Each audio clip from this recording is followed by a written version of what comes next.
Yeah, we're live. Good evening, everyone. I'd like to call the Peace River Town Council regular meeting of December 11th to order at 5 p.m. We've got an agenda in front of us. Are there any additions or deletions? Oh, sorry, Bishop. I do have 2 additions, please. This under reports.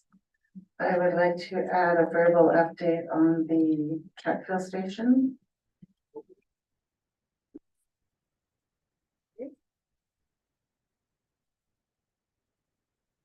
And then under closed session, please, I'd like to add advice from officials for section 24, council relations. Thank you. Any deletions? I'm sorry, Worship. Hey, thank you. Would someone put forth a motion on the agenda? Councilor Good? I'll move that we adopt the agenda as amended. Thank you. All those in favor? It is carried. Thank you. We have the minutes of the November 27th regular council meeting in front of us. Does anyone have any edits to those minutes? Someone would be prepared to put forth a motion on the minutes.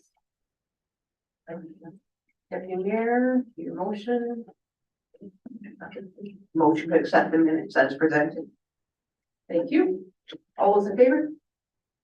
It is carried. Thank you. Public hearings, we don't seem to have any. However, we've got 2 presentations, and it's first of all my pleasure to call Chief Tim Harris up to the front here, and I get to present him with bands for 22 and 32 years of services with the Alberta Emergency Services. I'm gonna call them Alberta Emergency Services. And It's a long time. Makes me old. Makes us old. But the marriage is longer. Yeah. Yes. That was long out of the way. You got a medal for that. You should have a medal for that. You put up with me all these years. How many years? So we have- 33. and and 32 of them are recognized with his service, and 22 came first, but he's getting the most tonight. Still lots. Yeah. So thank you for all your thank you for all your work and years of service. And they all look good on these uniforms you guys have too. Yes. Very good. Wow, I see. Yeah.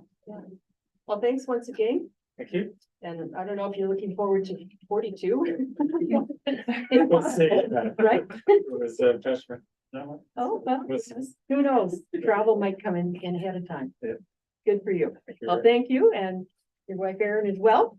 Thank you. Thank you.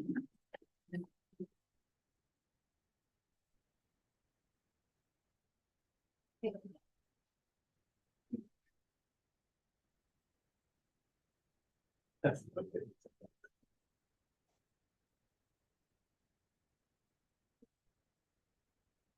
That's what he was asking. So congratulations, Chief Harris.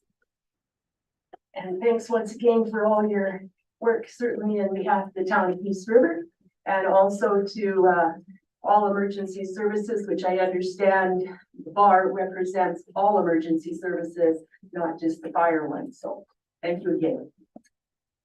And now we have another presentation. This would be from the Sagatala Friendship Society. And if you just want to come forward to the table there, and if you can turn on the mic so it's red and then it just stays on, and you could introduce yourselves for the records and we'll go forth.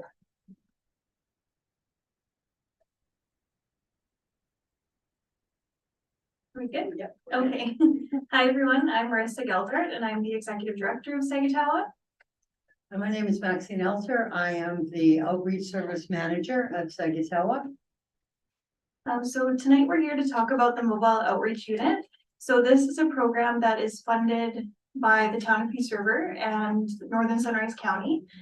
So with the Mobile Outreach Program, we're working to open communication, reduce stigmas, and create better relationships where there is compassion and understanding for both the community and its marginalized members. We focus on reducing the impacts of street level social disorganization, public intoxication, and addiction within our community.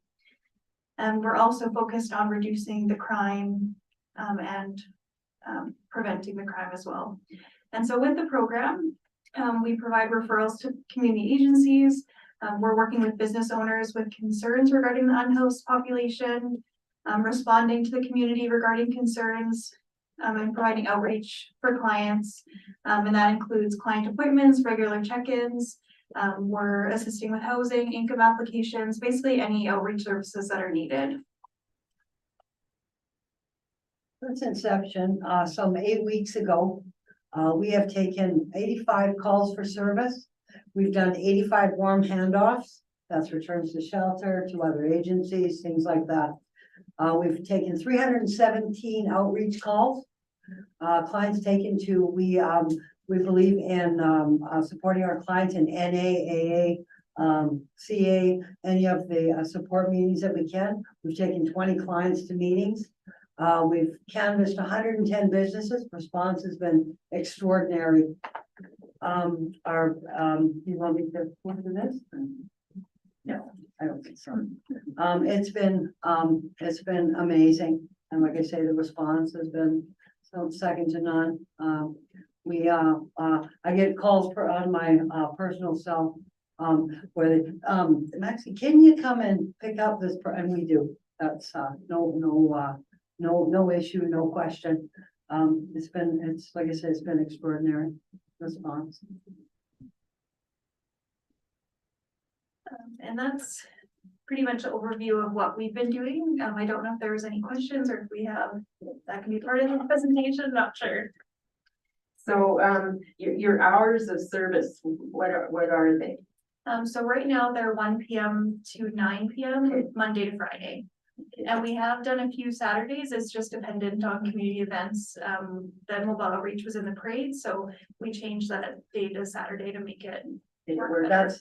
That's van hours. Okay, the van's running in town from 1 till 9. However, outreach is also in the morning. Marissa and I, Melina and I, some of our other staff and I have done call outs in the morning.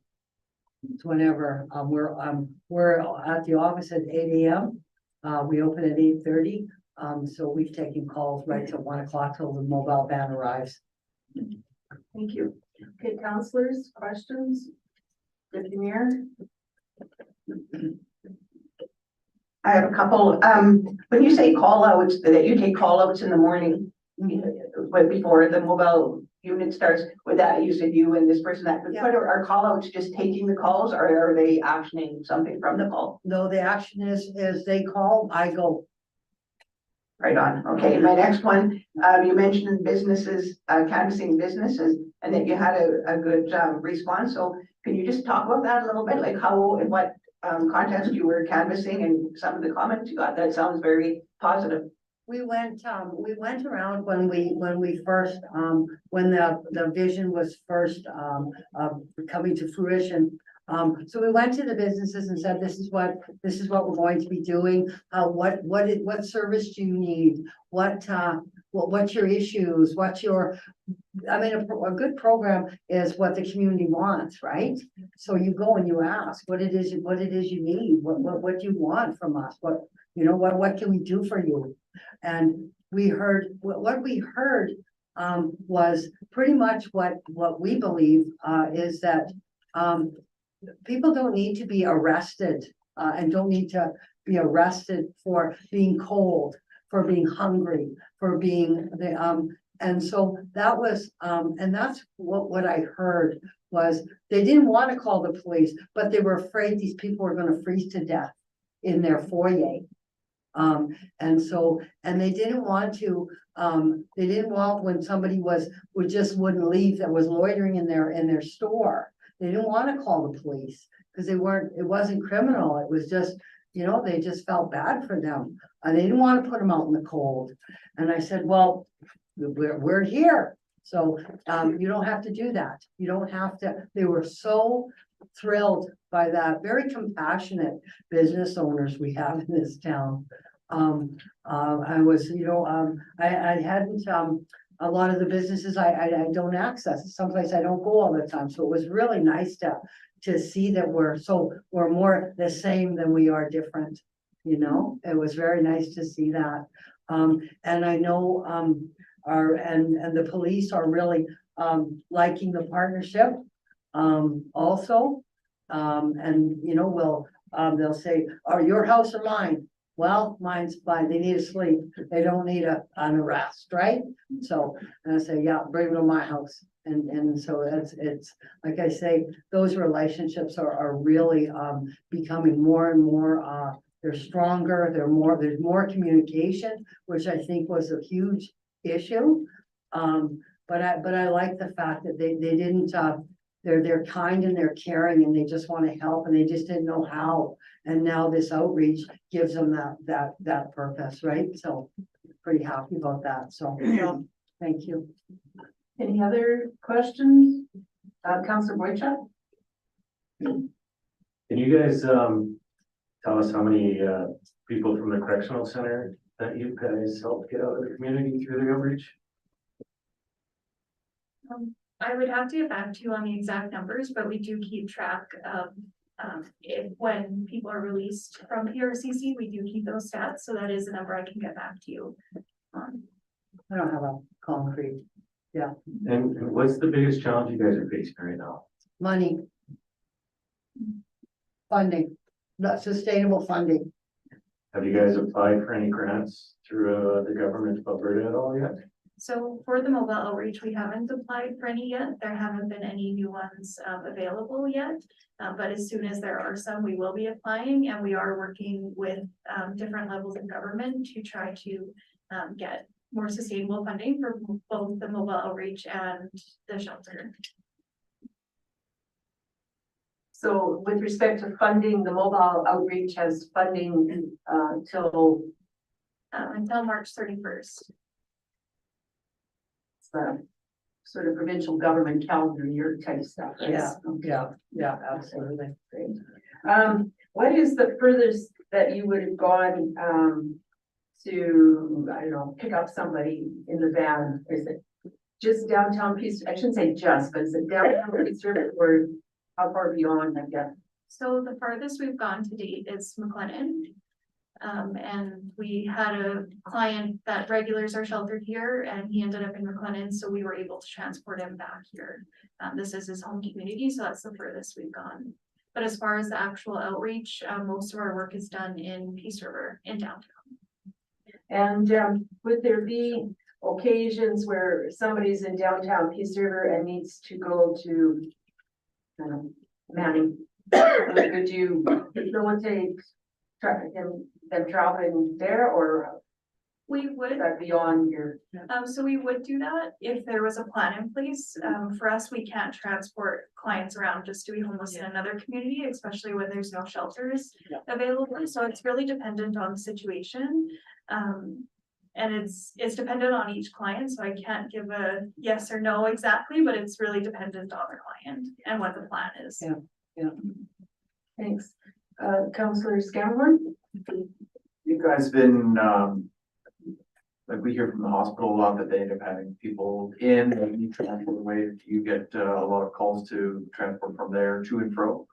Yes, we do. Yeah, we do. We do for mental health appointments. We'll transport for that. We had some injury. Like daily IV therapy, those kinds of things. We're able to schedule those. Elder pickup and transport. We're able to do that as well. And we've done due diligence. No, you call, we help. And with the hospital as well, we do have a new program that's around health navigation and navigating the health systems. So that program started in September, so it goes hand in hand with the mobile outreach where we're able to provide transportation as well as navigating the health services. Other questions, counselors? Council Boyd? We've had a few encounter issues around town. Have you guys had the opportunity to deal with any of those? In any way yet? Absolutely, absolutely. We joined with the Peace River Police, the RCMP, some of the other first responders, for visitation, going down, checking safety, things like that in one of the encampments. We had to the bylaw officer, all of the above. So really good communication with, and that was during the summer, it was still warm. Like I said, it's warm now, so encampments are still happening. We have a daily contact with the people from those encampments, and encouraging them to, when it gets cold, come to the shelter, and then doing a cleanup down there. I want to see it put back the way it was, it's supposed to be. I want us to work together to do that. I've mentioned, you know, maybe getting the RCMP and some of the other agencies, Alberta Health Services, we all work together and clean that up. Once they're finished there and the weather gets cold, I think it would be a good community project. And that's what I'd like to see my outreach program fully involved in and organizing. And it will be put back the way it should be. Could you give us a number? Just, I realize it's not exact, but what is the number of homeless you think Peace River on average has? I don't know how to quantify it. It's hard to know those stats just because there's so many different types of homeless, like sleeping rough, couch surfing. We're definitely seeing a rise in youth homelessness in our community. At our shelter nightly, though, our average is 23 people nightly at the shelter. How many can the shelter hold? So our capacity right now is 28. We haven't reached that capacity yet, but we're close every night. And you're still at the original Sakatawa. Yes, the shelter is still there. We have to do a few things to be able to move it over to our new space. And the hope is that when we open there, we would have a higher capacity, just because we can overflow into the gym at that point, but we're not there yet. One of the kind of mitigating factors with increase in some of our people accessing the shelter was the CERB funds. Okay, so they all applied for the CERB funds. So now though, I believe the majority of my clients that are on AISH have repaid. So now they get they got their full amount of CERB, of AISH. And so now they're up, the full benefit for AISH is $17.89. And so you can get an apartment at that. I can, you know, advocate for that. We can get you into a place now. So a lot of them have just now paying off what they owed because they took every CERB payment there was, you see, because it was easy to do. It was easy to do and they didn't understand. I mean, a lot of our AISH recipients are cognitively impaired.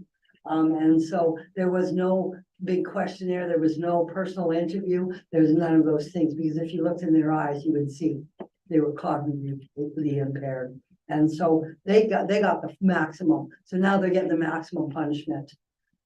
They have lost for the last 2 years repaying that money, right?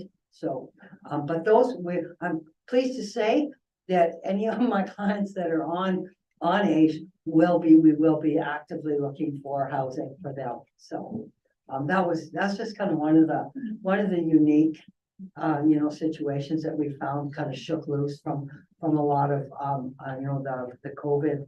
We've still got some, you know, some consequences of that, but we're at the end of that one, thank goodness. Okay. Any further questions, counselors? So in total to run the mobile outreach program for 12 months, say, what's the cost? So the budget we have for the full year is 150,000, and that includes the 2 outreach workers, travel, program supplies and insurance for the van. And so that's to operate it fully for the full year with the 2 full-time outreach workers. And of course, if we wanted to extend it, like Grand Prairie does with longer hours, we would need more staff and more funding, but that's kind of the base. So we can maintain the service level as it is now. Okay, thank you. Okay, any further questions, councilors? Last opportunity. Well, thank you very much for coming and letting us know more about the program and just how it's progressing or evolving, I guess is maybe the word, I don't know. Good luck with it as well, and thank you for what you're doing as well. Thank you. Thank you.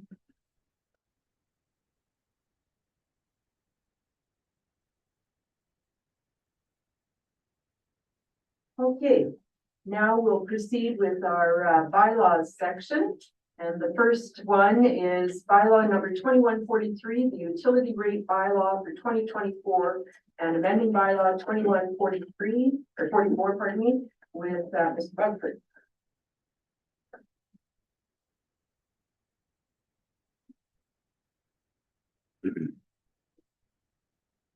Good evening, Madam Mayor and Council.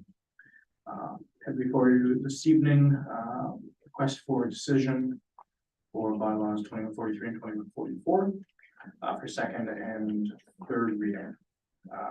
So just to highlight, November 6, 2023, administration presented the draft utility operating budget for 2024, which includes a 5% increase to utility rates. Subsequently, at November 27th, the regular meeting, it was the utility rates bylaw was brought forth for first reading, and it reflected that 5% increase. So again, this rate adjustment is in line with economic inflationary costs and moving towards the direction of bringing our utility rates to a full cost recovery model. We also made a change to the solid waste collection. So for that, it was an increase of $1 per month for residential repairs. And so this change, the amendments, basically brings that, consolidates it into one bylaw. We also included in this RFP some information, which was presented when this was initially brought forward to council, what the impacts would be on your average residential and small commercial customer. So it's a monthly increase for an average residential customer of $8.21, and for small commercial, your average small commercial customer, an increase of $17.82 a month. The options before council this evening are there's 3, so council can give second and third reading to bylaws 2143 and 2144. So that would be in line with the budgets that is before council this evening for final approval.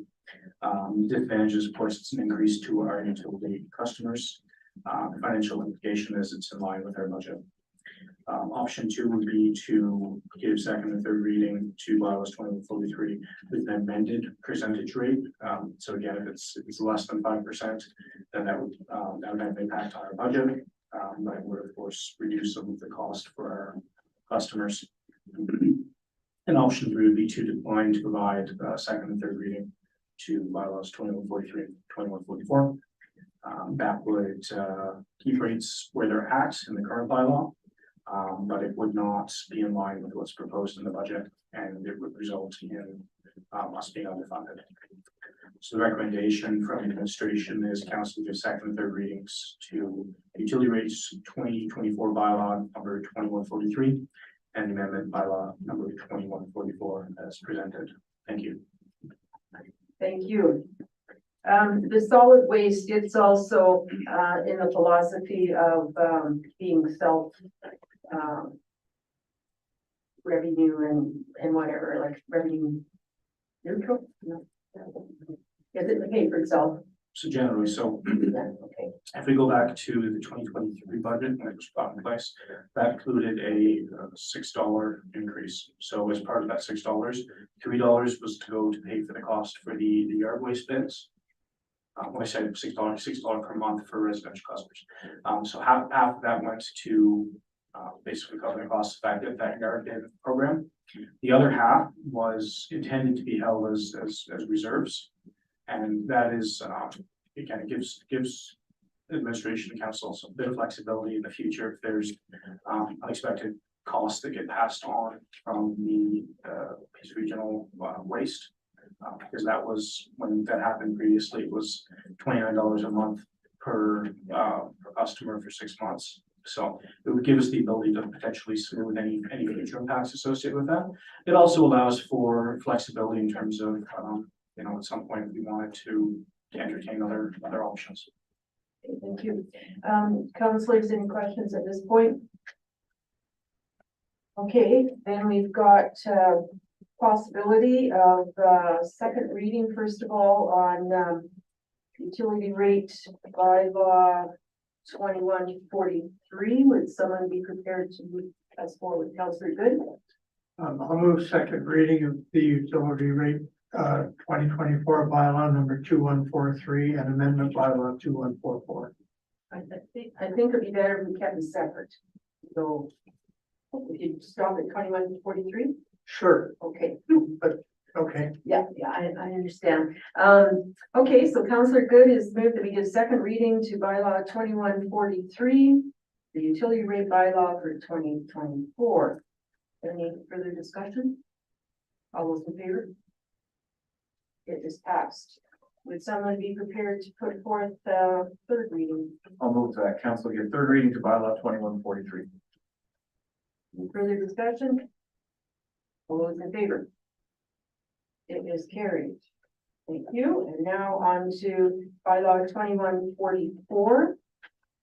And this is amending bylaw 2144. Someone put forth a motion on second reading? I can do that. Oh, Deputy Mayor? Move that council give second reading to bylaw 2144, being a bylaw that amends the municipal solid waste bylaw number 2129. Thank you. Any question or discussion? All those in favor? It is carried. And how about someone for third reading? Councillor Ford? I'll put a motion on the floor that council gives third reading to bylaw 2144. Okay, any further discussion? All those in favor? It is carried. Thank you, Mr. Mudford, and thank you for all the work in getting us to this point. Next up, unfinished business. We don't have any. However, new business, Northern Sunrise County IDP referral, and Ms. Modi is going to brief us on this.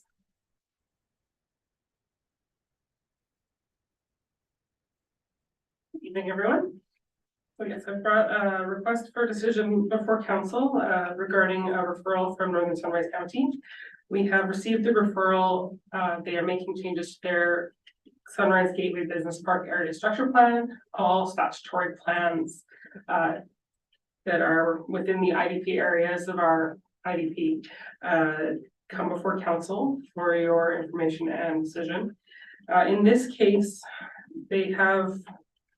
they're primarily focused on doing an administrative amendment that modernizes the area structure plan document, updating references, things like Alberta transportation and things like that. But as a part of that, they have also updated both the Schedule B and Schedule C of their plan. And within the Schedule C, the future land use plan, we have noticed some discrepancies that are of concern. So specifically, the Schedule C in the existing plan identifies some stormwater infrastructure and land for that the town as a community that is downstream from this area does want to make sure that they maintain. So we have prepared a draft letter to Northern Sunrise County expressing, identifying the omission and expressing our concern. And we would like to send that to the county so that they correct that before the bylaw receives third reading to ensure that the decision making that goes forward in this area which is directed by the area structure plan, keeps that in mind and ensures that adequate stormwater infrastructure is in place. So we've provided the draft letter. Council has the option of directing administration to send that letter, or alternatively to direct us as to how you would like to respond. I'll take any questions that you might have. We would recommend that the letter gets sent. Thank you. Counselors, any questions? So basically, making the PULs clear, right? Counselor Carr?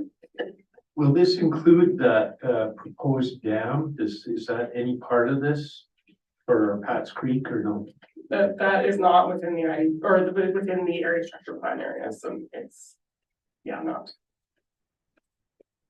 Any further questions? Okay, would someone be prepared to put forth a motion? Yeah, I'll move that council direct administration to submit a letter to Northern Sunrise County outlining the town's concern regarding proposed bylaw B 435/23. Any further discussion? All those in favor of that motion? It is carried. Thank you, Ms. Modi. And now onwards to another one in IDP plan referrals for the MD of Peace. Yeah, so this is just a briefing note. We have received 2 development permit referrals, and our IDP referral policy directs we bring these to the council for a briefing only. One of the referrals is within the West Hill Business Park area structure plan. We have provided feedback already regarding that, and we did provide feedback that was consistent with feedback we had previously provided in the West Hill Business Park. And that's just essentially to point to a couple of key things within their ASP that the town would encourage the MD to make sure that they're considering as they make their development permit decision. And the second application is outside of that area structure plan area, but is within the IDP area. There's a map showing the 2 locations, the developments, and that one is simply for a residential development. And the reason that we get it is because the accessory structures that are going along with that residential are discretionary in their land use bylaw, and we see anything that's discretionary. So it's pretty small scale, but we get it. So I can take any questions council might have about either of those developments. Counselors? So in the end, admin would write a letter to the MD of Peace expressing the items under development 1. In this case, we already have. Yeah. Okay, so councillors, would someone like to put forth a motion on this briefing note? Councillor Good? We accept this briefing note for information. Yep, and the record will have the briefing note regarding MD of Peace intermunicipal development plan application referrals numbers 37/23 and 40/23 for information. All of that? I love the wording, yes. Okay, I like the word too. All those in favor of that motion? Thank you, Ms. Modi. Thank you. And next up, we have utility operating budget. Oh, no, pardon me. I'm looking at one ahead. We have council remuneration and expense policy, clarification on council's discretionary expenses with CAO Miller. Oops, my glasses. Thank you, I should try to see what I'm doing here. So I just want to have a discussion prior to the budget being adopted. So council understood the piece around their remuneration and their discretionary budget amount. So when the policy was adopted, the remuneration expense policy, it included annual full day per diem allocations for elected officials.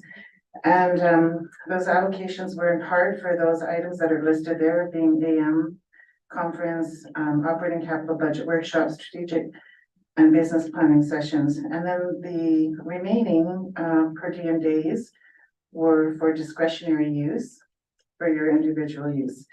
So with that, those per diems cover or account or provide for your time spent attending those conferences or professional development events.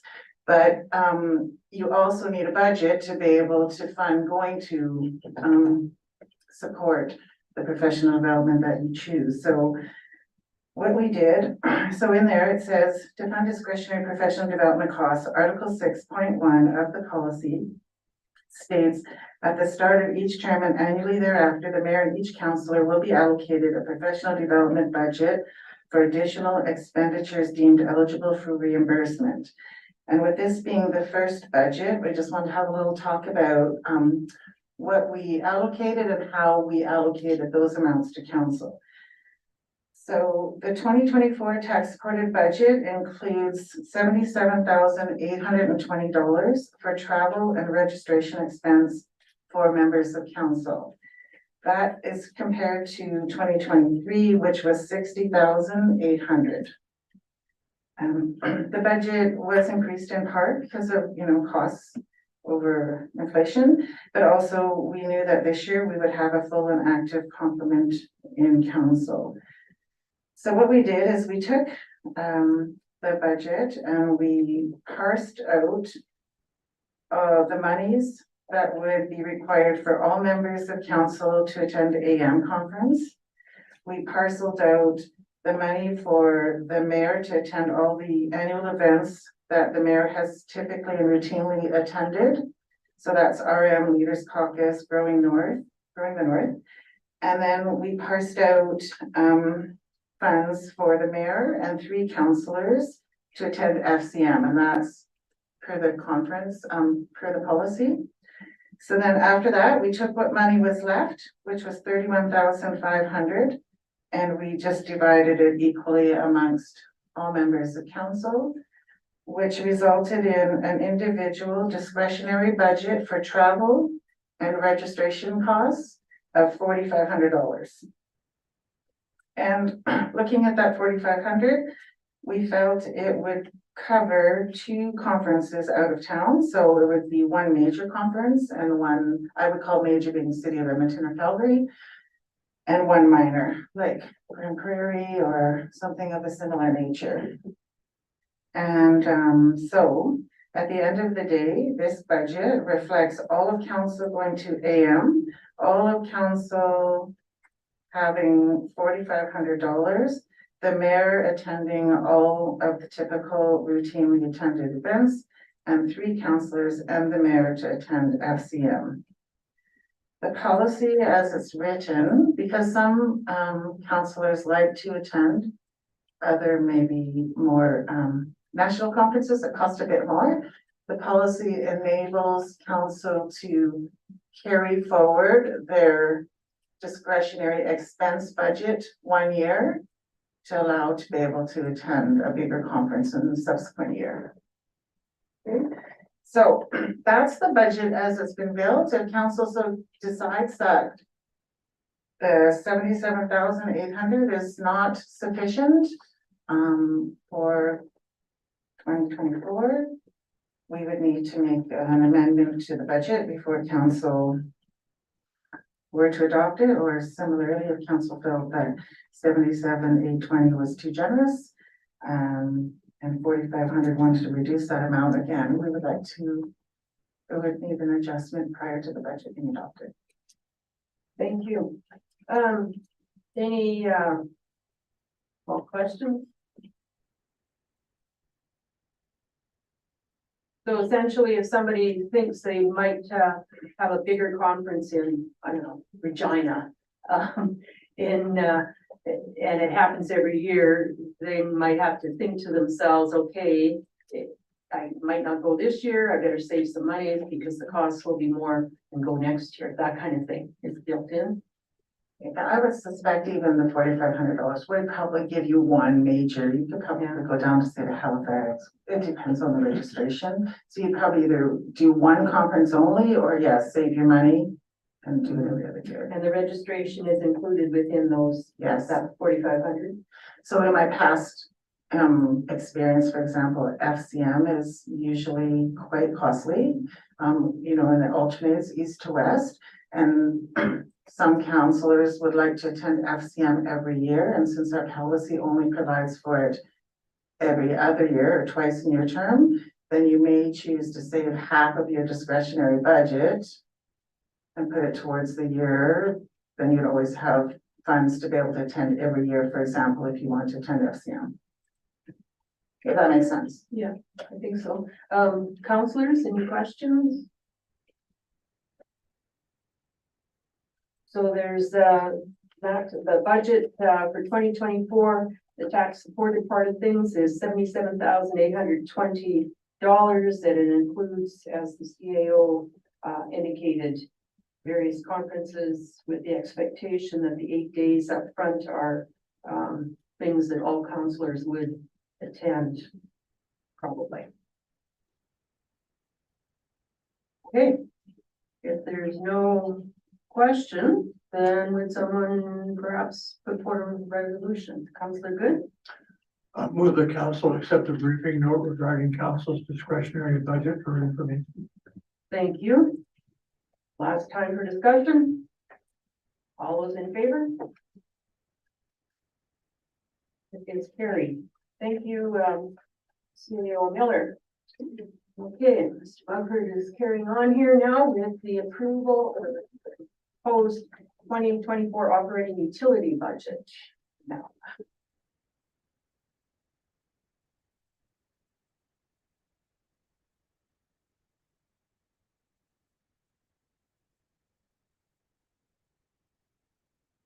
Thank you, Madam Mayor. Meetings held November 6th, November 27th, and December 4th. The council debated the 2024 operating utility budget. Guiding principles of preparation are to keep utility rates competitive, mitigate negative future budget changes, maintain existing service level standards, and include funding for the current year capital plan. As council's reviewed, received input from administration and public as to the contents of the 2024 operating budget. The budget includes $7,793,550 in total revenue, $8,576,850 in total expenses. Now, including those expenses, and this is new as part of the 2024 budget process, is $2,303,650 in amortization expense.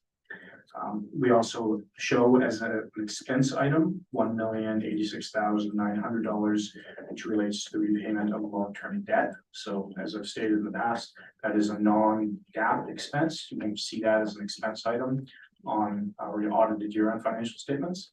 But it was important to include that in the budget so that we know that those funds, they're going to repay our existing obligations. Options before council this evening. Two, they can approve the utility budget as presented, which will allow the town to execute its operational plan for 2024. It complies with section 242 of the Municipal Government Act. It will achieve council's goal of completion of the operating budget its approval prior to December 31st, 2023. And it aligns with council's goal towards achieving cost recovery for the utility services and user pay model. Disadvantages results in some increased costs for utility users. Option two, council may choose not to support the budget and instead pass an interim utility operating budget to allow our operations to continue until June 30th, 2024, based on 50% of the 2023 utility operating budget. So the advantage of that is it allows council more time to consider and debate the utility operating budget. The disadvantage is, without the budget being approved, we're not compliant with MGA. Financial implications are 50% of the 2023 utility support operating budget. This is what we've done in prior years. The recommendation from administration is that council adopts the 2024 utility operating budget as presented and attached here to forming part of these amendments. Now, I do want to point out that there was a couple of very minor amendments to what was initially sent to council last week. The first of which was we included one line, which is from the tax supported budget, which related to subfunction 510. So that just should have been a deletion. The other item that we changed was some of the subtotals were showing the total revenue for the whole organization. So this report is taken from our budget software called Questica. And so on the initial version, the revenues that are showing at the top, that's for the whole organization and rather specific to the utility fund. So we moved those total headers from both the revenue and the expense section. But there were no changes to any of the line item figures otherwise. Thank you. So councillors, we've had quite the discussions on utility budget and the philosophy with respect to utility rates and so on. So any further questions? Would someone be prepared to put forth a motion? Councillor Ford? Yes, I put a motion on the floor that council adopt the 2024 utility operating budget as presented and attached here to forming part of these minutes. Thank you. Any questions? All those in favor of that motion? It is carried. One down, Mr. Mumford. Next up, we have the 2024 tax supported operating budget. Thank you, Madam Mayor. So meetings held on November 14th, 27th, and December 4th, council debated the operating tax supported budget for 2024. Guiding principles were to keep tax rates competitive, mitigate negative future budget changes, maintain existing service level standards, and include funding for the current year capital plan. So the budget that is presented this evening includes all of the changes that council had previously put forth and through discussion. So it includes $24,091,240 in revenues, $27,648,000 in expenses. And again, included in those expenses are $4,274,980 in amortization expense and principal repayment of long-term debt of $962,810. As I mentioned, when we brought this back on December 4th, a slight change from the original proposed budget, we just to keep it consistent with previous year, we included the capital ICF contributions from our neighbors as both a revenue and an expense line item. So the options before council this evening are to adopt the 2024 tax supported budget as presented. This would allow the town to execute its operational plan for 2024, complies with section 242 of the Municipal Government Act that achieves council goals of finalizing the budget by December 31st. There's no disadvantages and financial implications are as described above.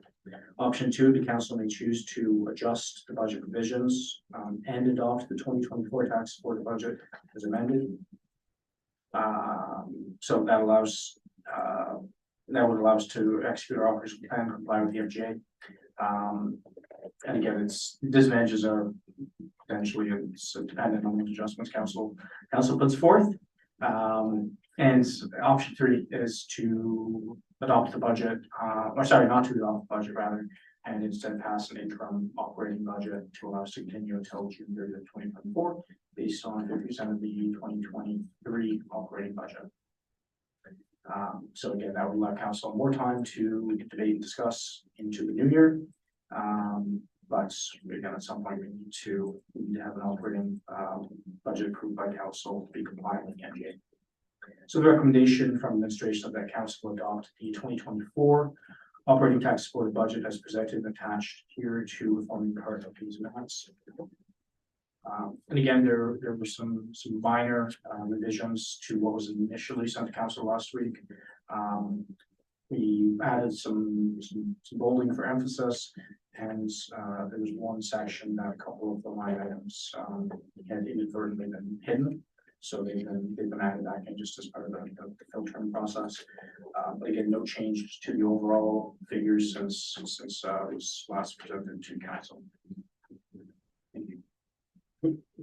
Thank you.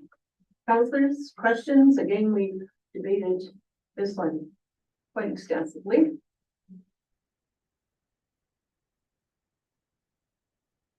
Would someone be prepared to put forth a motion on the matter? Sure, I'll move that council adopt the 2024 operating tax supported budget as presented and attached here to forming part of these minutes.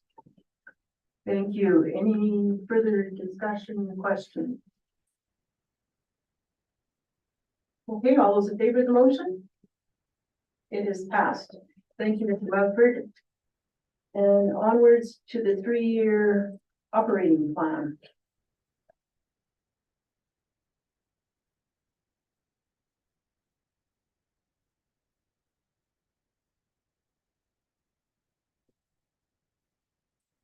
Thank you, Madam Mayor. So section 283 of the MGA requires that municipalities prepare a written plan for anticipated financial operation over a period of at least the next 3 financial years and anticipated capital property additions over the period of at least the next 5 years. So we have a operating plan, and council does have the ability to go more years into the future. So the operating plan that we included this evening has our 2024, along with 2025, 2026, and 2027, because we're trying to go basically 4 years out. So there's several assumptions built into this plan.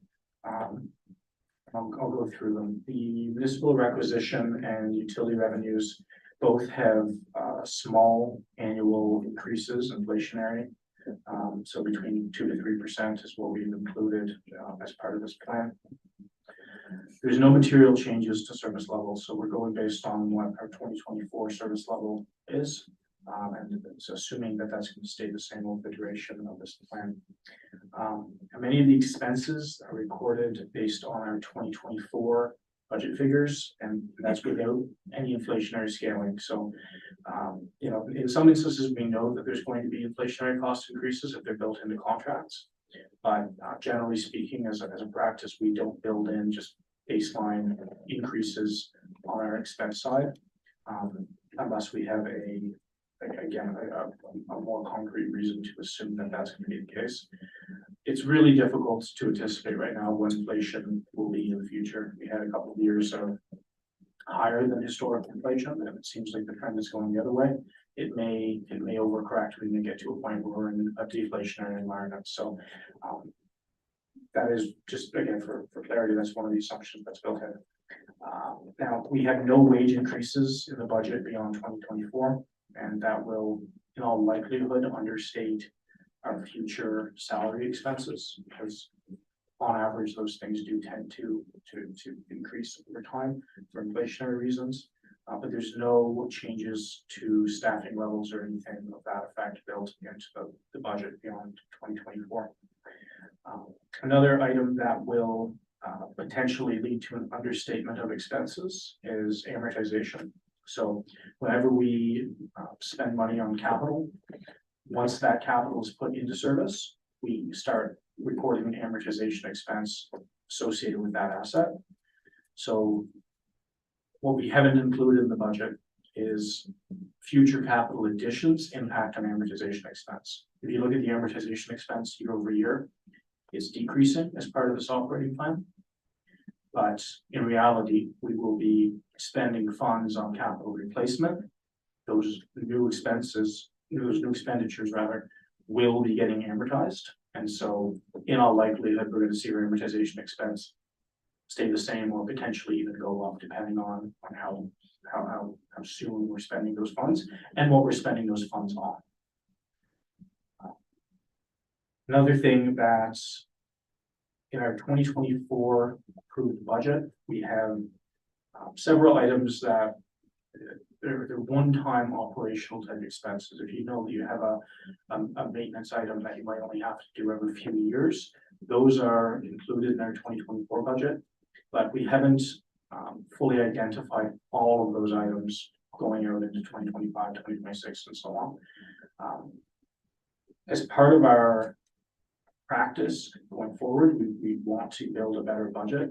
We want better operating plan into the future. But at this point, there's definitely some gaps for those types of repair and maintenance, one-off types of expenses. And so as a result of those being missing, again, that's reducing our expenses and potentially on the whole leading to, you know, you look at the cumulative of all these assumptions, it makes for a rosier picture than the reality will be once those expenses are known and fully built into future year budgets.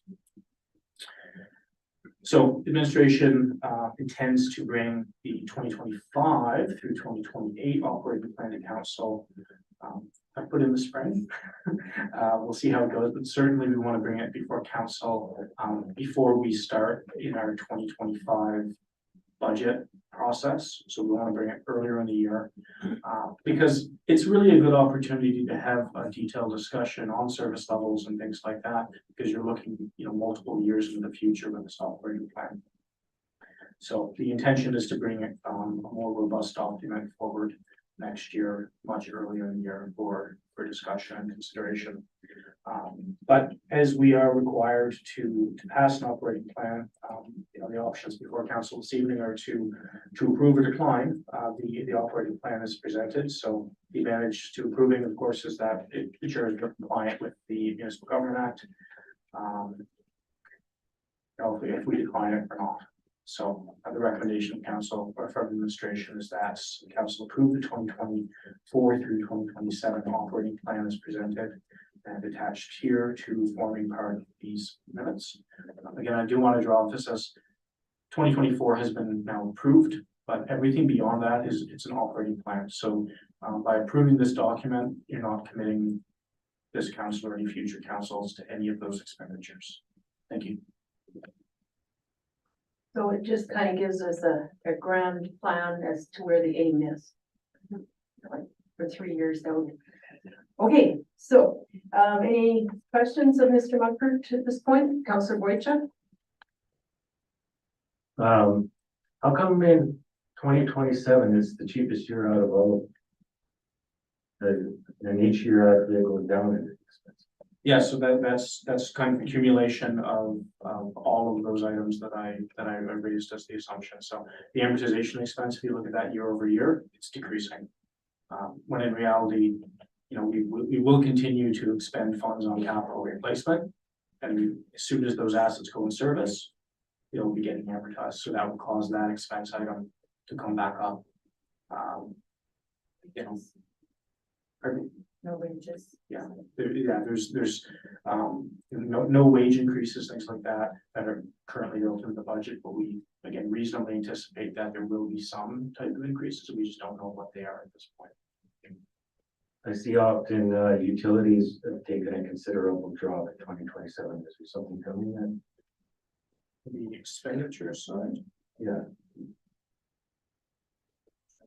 It's no big deal. I'm just curious if is like say the log cabin drops $2,000 in 2027 versus the previous 3 years, and same as the a few other columns and stuff like that. Yeah, there's some items that again we know are one time, but by the time we're out to 2027, it's certainly not set in stone that way. But yeah, I'd have to look into the specifics. No, I was just wondering if we had solar coming or something. That's all. I hope there's some good news. That's the capital that isn't in that makes the other side go up. Any further comments, questions on the matter? Okay, so as Mr. Mumford says, it's an operating plan with several built-in assumptions that will be clarified as time goes on. And in the spring, we'll probably see a different version of this as well, or a newer version. So would someone be prepared to put forth a motion on that? Councillor Good? I move that we approve the 2024-27 operating plan as presented and attached here to forming part of these minutes. Thank you. Any further discussion? Okay, then all those in favor of the motion? Opposed? Everybody voted. It is carried. Thank you, Mr. Mumford, on that one. And now on to the 2024 capital budget. Thank you, Madam Mayor. So 2024 capital budget is presented to council on November 27th and brought back for further discussion to the GP meeting on December 4th. Council has reviewed and received input from administration public as to the contents of the budget. Since December 4th's presentation, there's only one minor addition to the budget, which included $50,000 amount for IT evergreen, so just the continuous replacement of our IT equipment, and that is to be funded from the tax supported reserves. So as a result of that change, the total capital expenditure budgeted is $6,351,800 to be funded as follows: from the tax supported reserves, $1,196,800. The utility support reserves, $2,505,000. The LGFF program, $1.7 million. CCBF, so former gas tax, $750,000, and other provincial grants, $200,000. So excluded from the above are any amounts that were previously approved as part of the 2023 capital budget, which were identified as carry forward items. So we haven't spent those funds in 2023, but we know we're in the process of doing so. So the budget was prepared on the basis that the town will receive an allocation from LGGFF and CCBF consistent with prior years. In the event that that's not the case, the difference will be drawn from reserves. Again, the government is on a March year end, and so we won't really have those figures for sure, for certain until the budget's approved provincially and federally. So option one is to approve the 2024 capital budget as presented. The advantages being this will allow the town to execute its capital plan for 2024, and it complies with section 245 of the Municipal Development Act. There's no disadvantages. Option two, council may choose not to support the capital budget, which there's no advantages, and the disadvantage being that without an improved capital budget, the town will be non-compliant with the MGA. And option three is to adopt the 2024 capital budget as amended. So that would be, if there's other changes that council wishes to see as part of this capital budget, we can amend.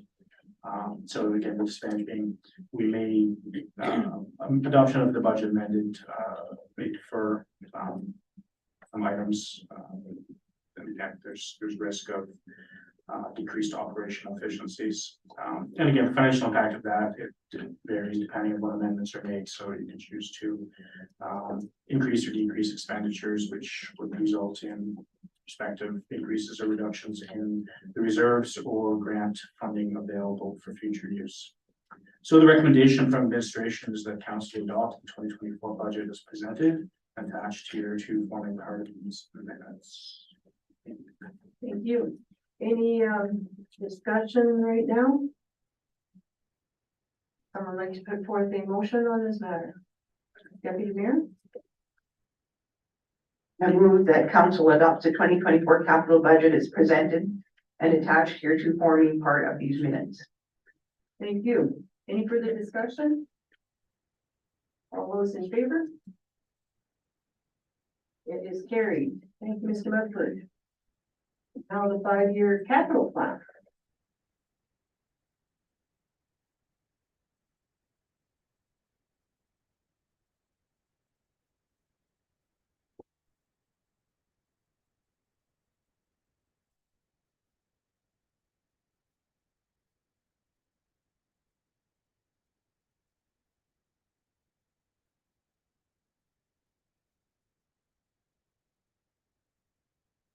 Madam Mayor. So before council, we have the 2024 through 2028 capital plan. So similar to the operating plan, there's a section 283.13 requires that municipalities prepare a written plan outlining anticipated capital property additions over a period of at least the next 5 financial years. So we've prepared this plan 2024 through 2028.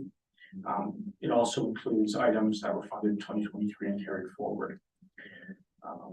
So in part due to a significant amount of turnover within the senior roles of administration over the past year and a few months, the plan currently does not include funding side of the equation. So this will be incorporated when the 2025 through 2029 plan is brought before council, which administration anticipates will be brought forth in the spring of 2024. Capital plan is a living document which evolves as additional information becomes available and as priorities are established. Approval of the capital plan does not permit council to expending those funds.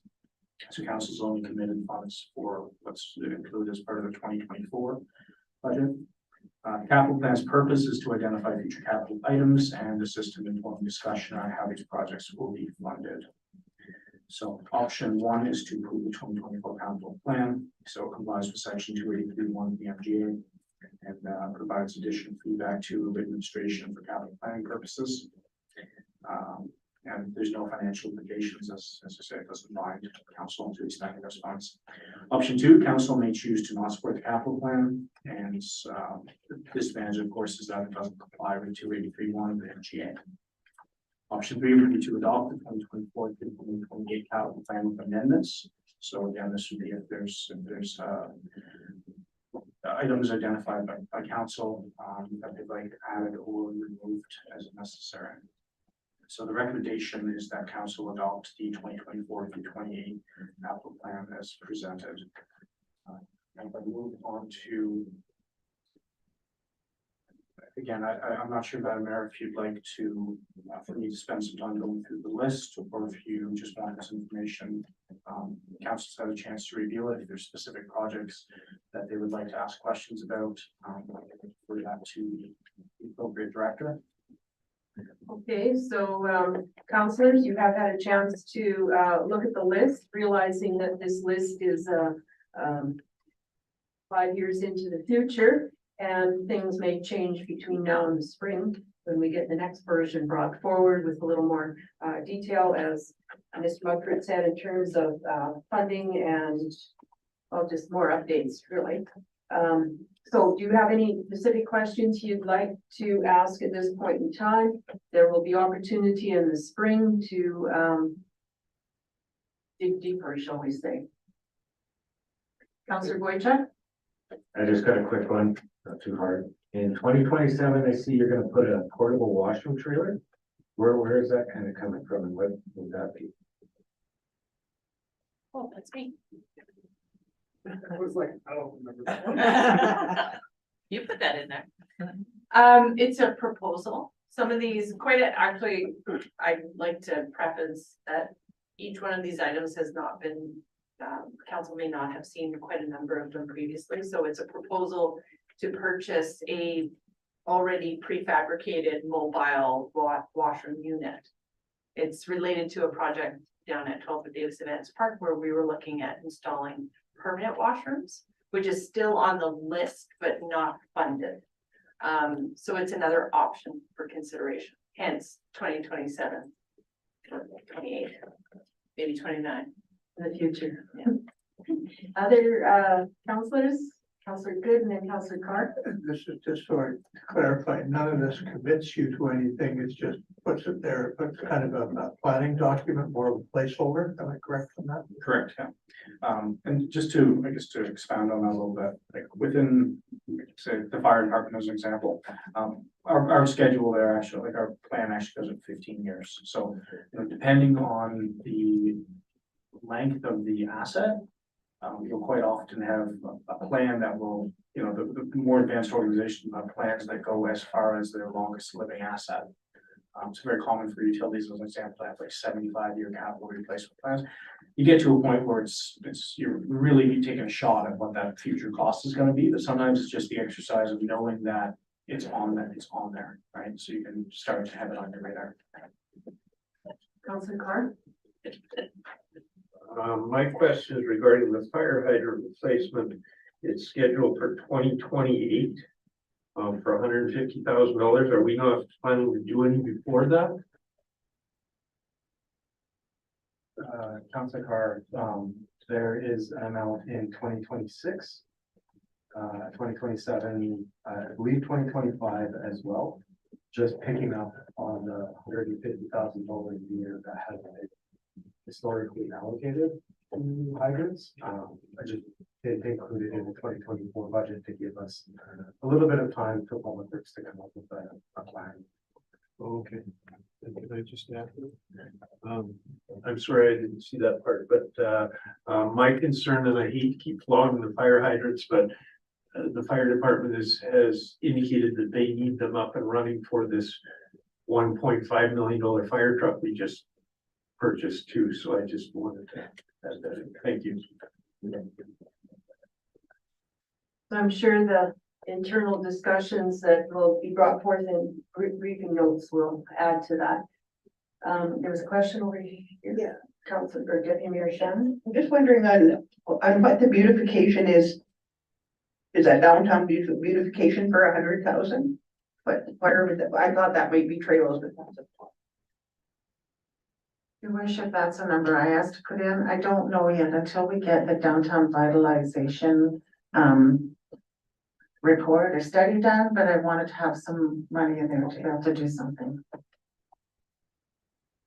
Other questions?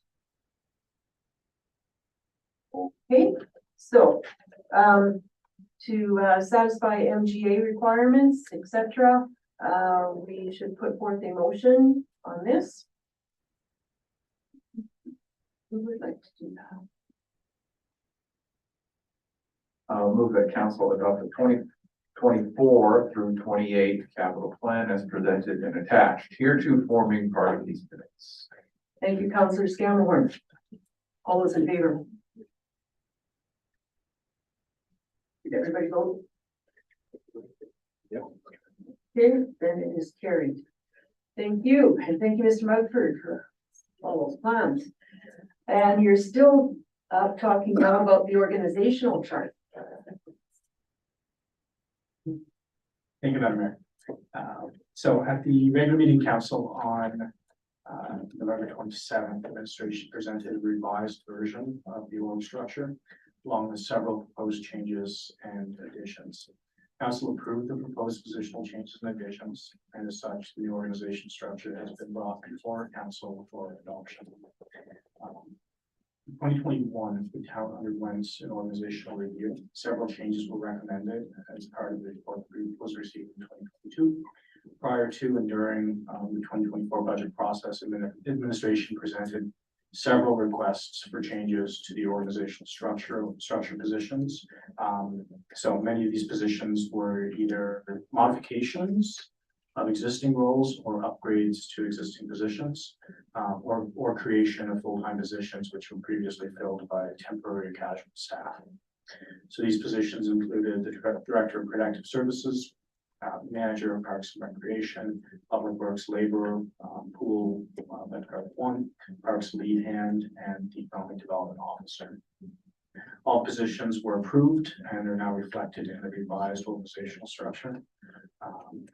So option one is for council to adopt the 2024 organizational structure as presented, events being in lines with the positions approved by council, and it's supported by the 2024 operational budget. Option two would be for council to decline to adopt the 2024 structure. And disadvantages with that is it would misalign the town's org structure with its operating budget. And it's also inconsistent with the positions that council has approved. The financial implications, again, it's already, all of those costs are already included in the budget. So there's no additional cost associated with approving this organizational structure. So the recommendation from administration is that council approve the 2024 organizational structure as presented. Thank you. Thank you. And so this organizational chart, it's moving in the direction that was recommended by the organizational review in terms of direct reports to directors and so on. We haven't completely followed in line with it. Again, with CEO Miller and myself and Director Fisher, all being new members of the team, we've all kind of contributed different inputs. One of the major significant changes was that report recommended that Fire and Protective Services roll up under Director of Community Services. We felt, given some of the emerging issues in town regarding whether it's homelessness or crime, what have you. Having a director of protective services to help liaison with the RCMP and oversee the CPO program made good sense. Again, looking at director of community services span of control, we felt it wouldn't best serve the community to have those additional responsibilities roll up under that position. Is that your question? That answers my question, yes, indeed. Counselors, do you have any other questions? Someone like to put forth a motion on this matter?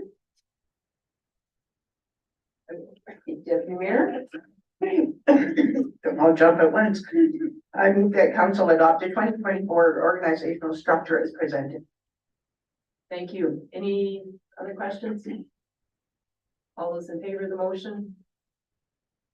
It is carried. Thank you, Mr. Mugford. And before you leave the chair, we've got the community organization property tax exemption regulation applications. Thank you, Madam Mayor. I'm not going to read the whole report because it's quite long, but in short, the legislation under section 362 1N basically creates for not-for-profit organizations to be eligible to apply for exemption if they meet certain criteria.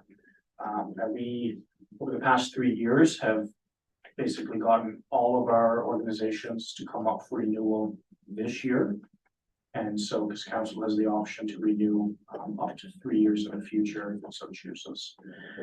So we communicated this in the public, we advertised, and we reached out directly to previously successful organizations, requesting that if they wish to continue to receive this exemption, that they apply. We also this year, we wanted to ensure, because we've seen the costs associated with this increase in the town, without being non-compliant with the MGA, it's basically committed to providing this exemption to successful applicants. So we wanted to ensure that the applicants that were applying were meeting the criteria and that they were using the space that again aligns with the regulation. So an example would be if you had a building that was leased and the not-for-profit used a portion of it, but the owner of the building also leased out a section that was for profit. That portion that is being used for commercial purposes wouldn't be eligible for this exemption. There's also an instance where an organization had 3 parcels and they applied for exemption on all 3, but 2 of them were just vacant lots that they weren't using for not-for-profit related uses. So through the process of our review, we excluded those from exemption.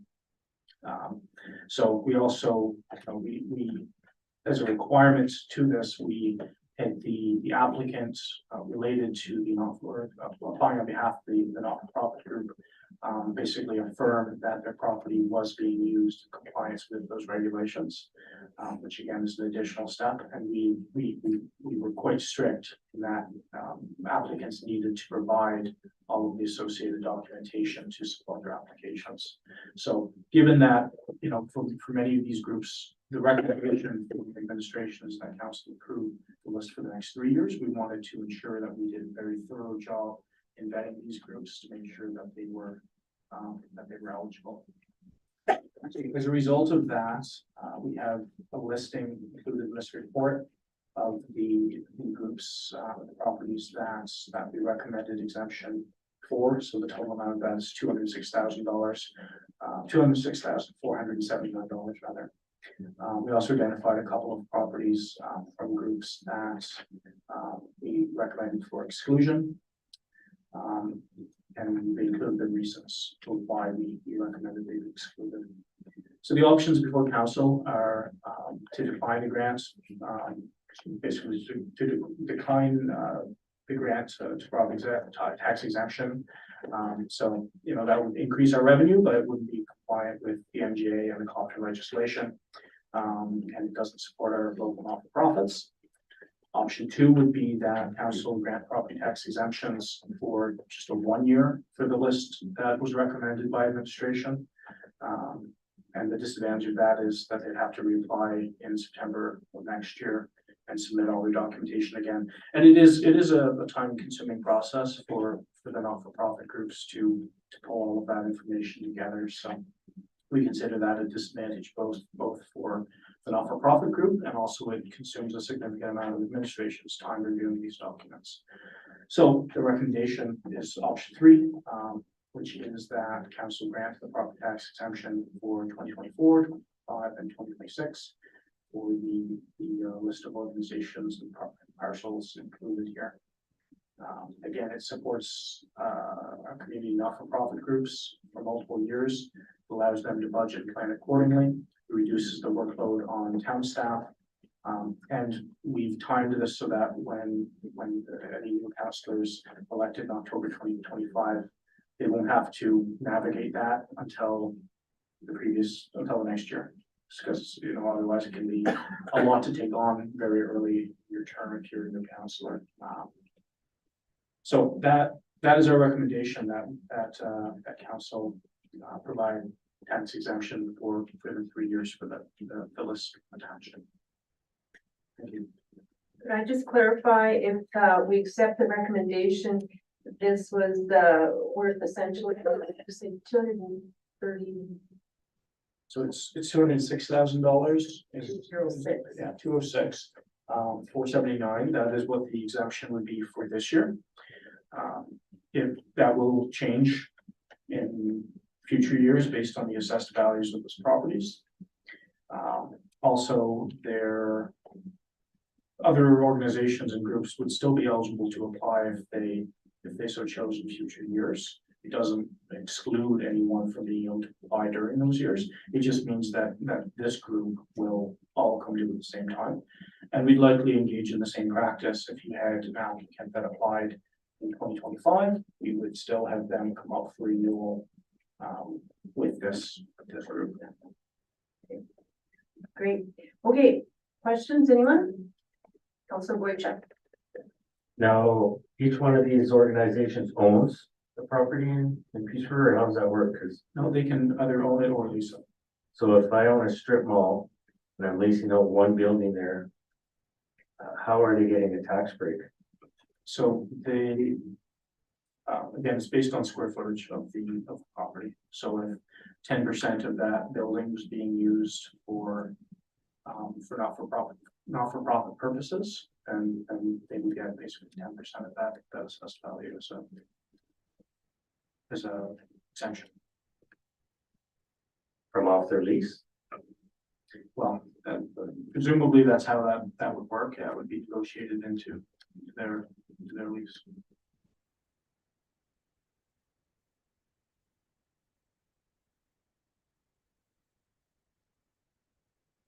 Okay. Just my thoughts are like, because you just rent a building, so if you're a dance, let's say a dance club, you're gonna rent that for $1,000, you're not paying any taxes on that, so I'm just kind of curious. You are. Okay. It's included in the lease, so then how is the owner getting that, or the actual organization? Supposedly the owner would reflect it in the cost of the lease to. And how do we ensure that happens? You ensure that the not-for-profit, I guess, is using the building, they swore to it. No, how do we ensure that the owner gives them that back? That's all. Well, I would, if I may, your worship, I would suggest it's a nonprofit. They're the ones that have to apply. They're the ones that are notified that it's been awarded. And so then I would think they would then be going back to their landlord saying, we have this exemption, it needs to be reflected, and if not, they would come back to us and I'm there, because exemption is based on the fact that that's being used for that purpose. You would like to think. So if I'm a commercial building owner and I've got 50% of my building is being used for not-for-profit, my tax assessment will automatically reflect that? Or do they have to, you know, you see where I'm kind of getting confused here? The non-for-profit would have to apply. The tax assessment, just for clarity, the tax assessment will show the full amount of the taxes assessed on that, and they will then get an exemption against that property, a refund basically against that property based on this exemption. We don't, just for clarity as well, council doesn't have a decision. They cannot decide not to grant the exemption, yeah, if they're eligible, it's no decision. I just wanted to ensure that a lot of these not-for-profits don't get taken advantage of. And you get bad landlords and stuff like that, they get the tax break and they don't reflect it back, so I just wanted to make sure that we were policing that somehow and ensuring that they do get that, so that's. Good, Councillor Carr? Actually, I have a string of about 3 questions for you. One that kind of caught my eye was this Mighty Peace Barbell Club. How did these groups? Like, I see that as direct competition to 2 other gyms in town. How do they qualify as a not-for-profit? Do they sign up as a society and that qualifies them, or how does that happen? Is my first part to this. Yeah, in order to be eligible, and again, there's the regulations are a little bit complicated, but in general, they need to be a society in good standing. That's one of the first things that get checked are they in good standing? Are they an active society? And what, like, I just keep looking at it as direct competition to businesses in town. How would you become how would that be allowed? And I'm just questioning, I'm not judging, I'm just asking, like, how does you? I can't speak to the specifics of how. Like, I'm what wondering what criteria the they usually criteria- have to meet to be a not-for-profit. Okay, I can look into that. I would think, oh, sorry, Councillor Good? I would think you could make that argument, or an argument, for example, that how can the Peace River Child Care Association get a deduction if there's commercial childcare in town? Or how could the curling club get an exemption if there's other sports in town, because you have a choice of what sports you play? So I think any one of these could be, I mean, to a certain extent, like all of these to a degree, like the Peace Playland Association is a recreational thing. How does it get an exemption when there's other recreation in town? So, I mean, you can always make that argument, you know, and I think that there's, as you were saying, Mr. Mumford, they have to basically meet the Societies Act. They have to meet those criteria. Once they meet them, they're considered a nonprofit. And they're considered a social benefit, which is why they're getting those tax deductions. And just to clarify, we did have an applicant that when we checked, they weren't in good standing, and we said to them, you need to get your financials in, get yourself caught up there, or else you're gonna lose this exemption. And they did, because of course it's a valuable exemption for some of these not-for-profits, right? A lot of these not-for-profits, they're not running on really robust, you know, loaded budgets, and without this exemption, a lot of them wouldn't operate. One last question? Well, let's hope so. The next question is you've got excluding subleased areas. Is that what you were saying about the landlord owning or subletting the other portion of the building, or is it them subletting the other portions of the building? And if it is them subletting it, how is that any different than, say, for example, the curling club lease and subletting theirs out for a wedding or that kind of thing? Like, why would it not be the same? Sorry, we're on the barbell? Yeah, and I'm just curious. I'm just trying to understand the. Yeah, so they had a small portion, memory serves, was about 10% of their building that was leased out for commercial purposes. And so we excluded that element. Okay, so it's an actual lease. Private, it's a private, yeah. Oh, okay. So, yeah, so for that applicant, they've got their, I guess, their gym area, they've got a storage area that related to their gym equipment, because they change it out based on the season. And then they've got another small area that's commercial operation that they resell. Okay, thank you. Any further questions? Would someone be prepared to put forth a motion on this one?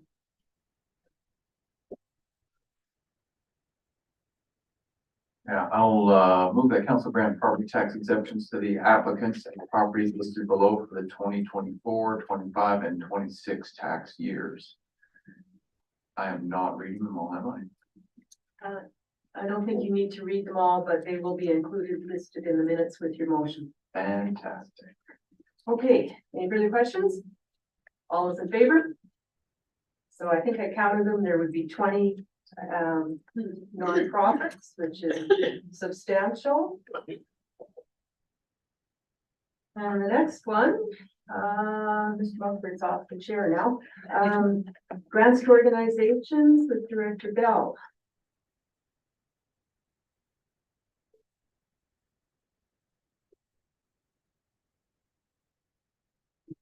We'll let Director Mumford continue because he's been on a roll this evening.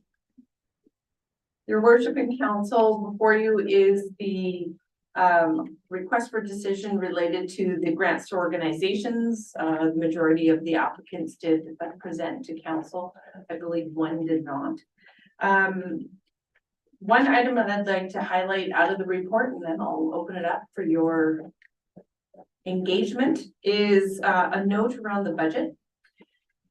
Previous reports and documentation from the 2023 highlights of the operating budget. We outlined 35,000 was available, and doing my due diligence to see where we were at for actual expenditures for 2023 to date for this particular budget line. I discovered that there was actually 50,000 that was budgeted for the 2023 budget. So this provides council an opportunity, if you would like to view it in that frame, of potentially providing more funds to the grants organizations programs, or you can stick to the $35,000 budget that's previously been reported in 2 previous reports. And those unexpended funds would automatically go to reserve at the end of the year. So that's council's choice of how you would like to proceed with allocation of funds. You have some options there, which might make your decision making either easier or harder. So I'd just put it out to council how you'd like to proceed with the assignment of grants this evening. Okay, so the put it this way, the recommendations add up to 36,000. I might be reading the wrong number. Well,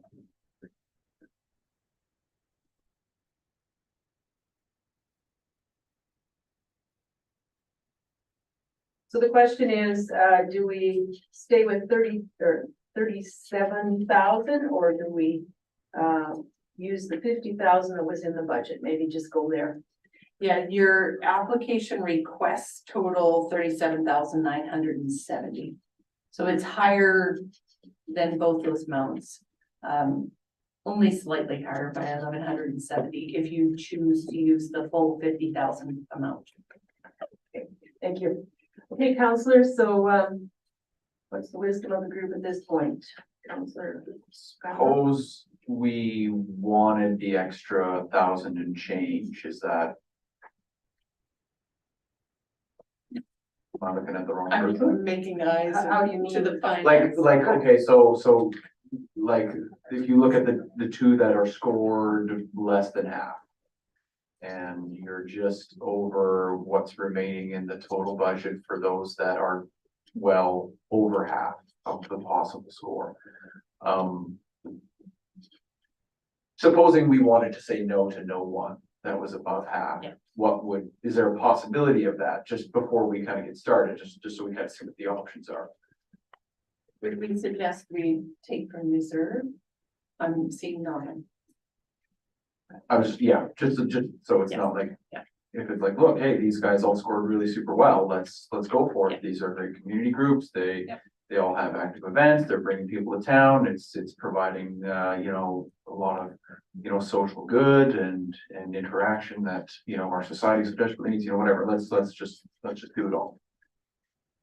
So I guess the other question though is we have criteria and whether or not those criteria are there for. Yeah, I was going based on the scores. Yeah, and just a note on the scoring, there is no threshold within the policy that says any score below X amount should not receive funding, any score above a certain amount should receive funding. That doesn't exist within the policy or the scoring criteria. Again, it's a tool that council can choose to utilize as part of your decision making or completely ignore and proceed as you see fit. And the monies are supposed to be used within a certain time frame or not? Not necessarily. They don't have to spend it by the end of December because a number. By the end of a year or? The requirement would be that they spend the dollars on the request. And whatever that request is. So for example, in Navigators Provincials, if they're requesting specifically for that event, they need to be expended around that event. They can't hold on to them and then decide to use them in the following ice season for something else. And that comes to play in part of their summary reporting back to the town. On that note, we did receive a summary report from Underground Music Society and they spent their last allocation on their request. And I'm assuming all other groups here that have had previous requests are in, let's say, good Yeah. standing with their use of previously funds from Yeah. years back. Years ago, because of the gap with COVID and putting the program on suspension, we haven't had the same sort of summary report follow-up requirements as we have just recently with our most recent applicants from the first intake. Okay. Yeah. Okay, would someone be prepared to, I think, put forth a motion either with the 50,000 or the 37,000? One way or the other. Counselor Good? If we wanted to include the extra $1,700, which basically gives everybody what they're asking for, am I correct? Correct. Sorry, 1140, yeah. 1140? Sorry, my math. 1170, I'm sorry. 1170, Yeah, not 7. we're making up lots of numbers. Oh, go ahead. Sorry, I just wanna make sure like that. And maybe I'm just not following along, but the Oh, 30, 4790, you're right. Yeah. I know where you're going with this. okay, Okay, so clarify for me then. For the total ask is 4797 or 970. Right. So we've already expended 14,000 200. Thank you. The 3790 actually came from the top 5 scored individuals under option 1, which excludes the asks of the 5,000 from Alberta Food Matters and the 5,000 from the squadron. So you would actually be asking not for 1,100, it would be closer to $11,000 extra from reserve. My apologies. Thank you. Counselor Carr? The one, just to add to this conversation, the Alberta Food Matters has found private sponsorship. So they. Do we have documentation of that? Like, I don't think you're. I spoke to Wanda today about it. And she's quite excited about it, so. Well, there was also a question as to whether or not, one of the, groups, putting something on on a building satisfied I think that's why it's for. the criteria. That would be correct, yes. Go ahead. Okay, so, sorry, Mr. Mumford? Just want to add in one other comment out of there. Because I was the other party that scored these groups. The scoring, the lowest score you can get is an 8. So if you've got the minimum score of everything, so it's not like 41's the max and 0's the min. The minimum score is an 8. So I could ask council for a car for me and still get an 8. We'll be looking at this evaluation. You did participation. Barb. I'd like to point out that council approved the policy. I did. Hey, I'm not claiming genius. It's just, we're just having a good time. Yeah. Okay, so we've spent on this already 13,200. We've got a total request for 47,907. Correct. Of which the recommendation is 37,970. We had 37,970. That's what the request is? Yeah. To the 13,200. We're still over 50, aren't we? Yes, you would be over by 1170. So, What is the dollar? So on the recommendation on your top 5 for option 1, what is the actual number? 47,970? No, 37,970. 37,970. What is the actual ask? Cause I see the Underground Music Society is in that top 5. What is their number? 1470. So the chart on page 1 provides you with each request from each organization. Oh, there we go. If we take the information we received at face value tonight, and it's not from everywhere, Yeah. and Councillor Carter's information is correct, instead of the 47,970, we'd be looking at 42,970. Am I correct? Correct. And that would give everybody the funding that they kind of have asked for. If we decide to go with 50% cutoff, the one organization that gets no funding would be the Royal Canadian Air Cadets. Am I correct? If If we went at the 50%, I'm just asking a question. I'm not making a Yes, decision. correct. So. Yeah. Okay.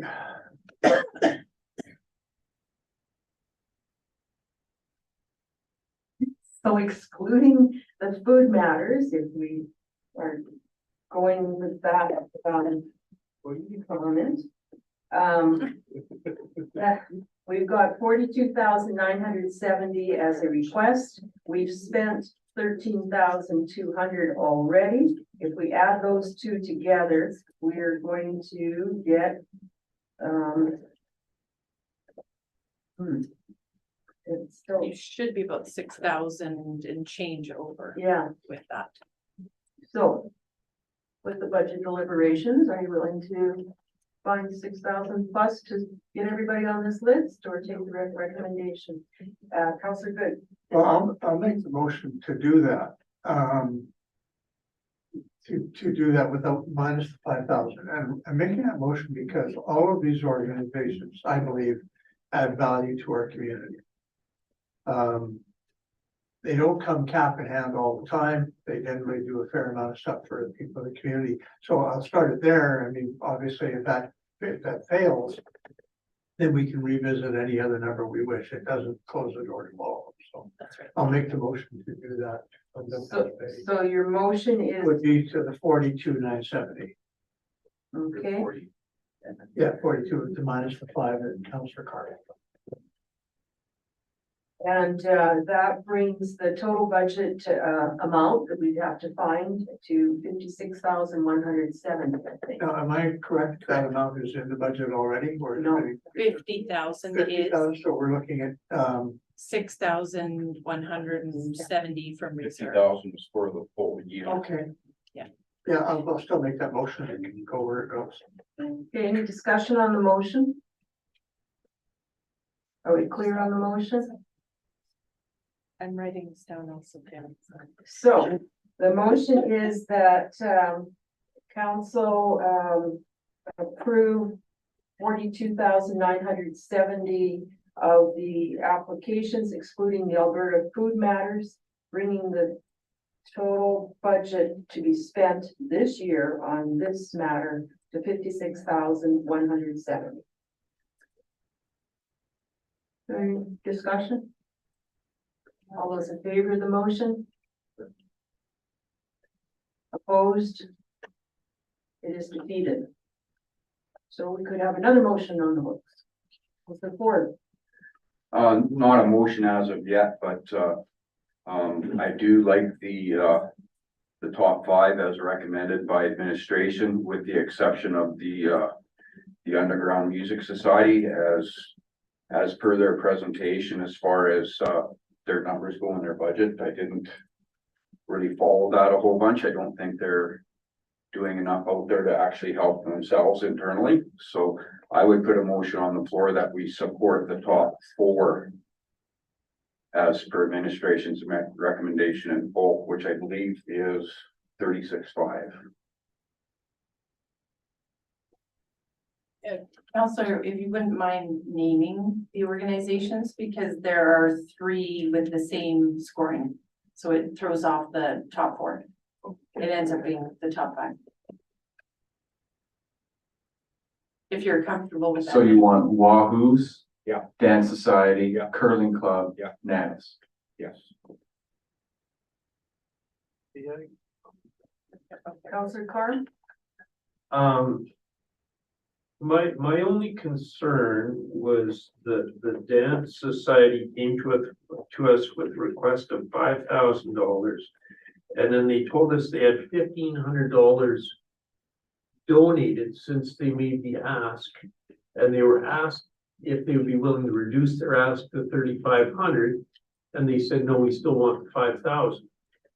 Which kind of struck a chord with me, because I thought, if you only need 3,500, why are you asking for 5?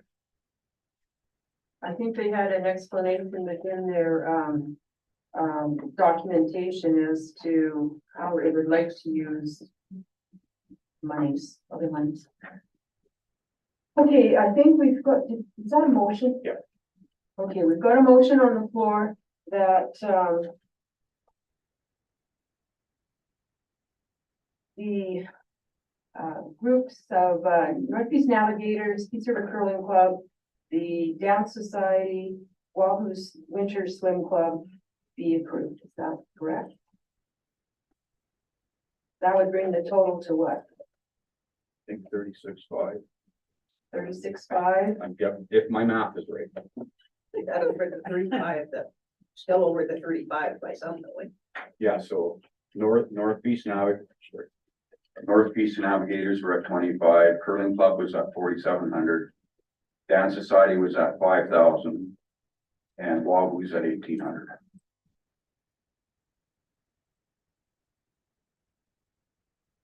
I would still like to keep it at that 30, even 35.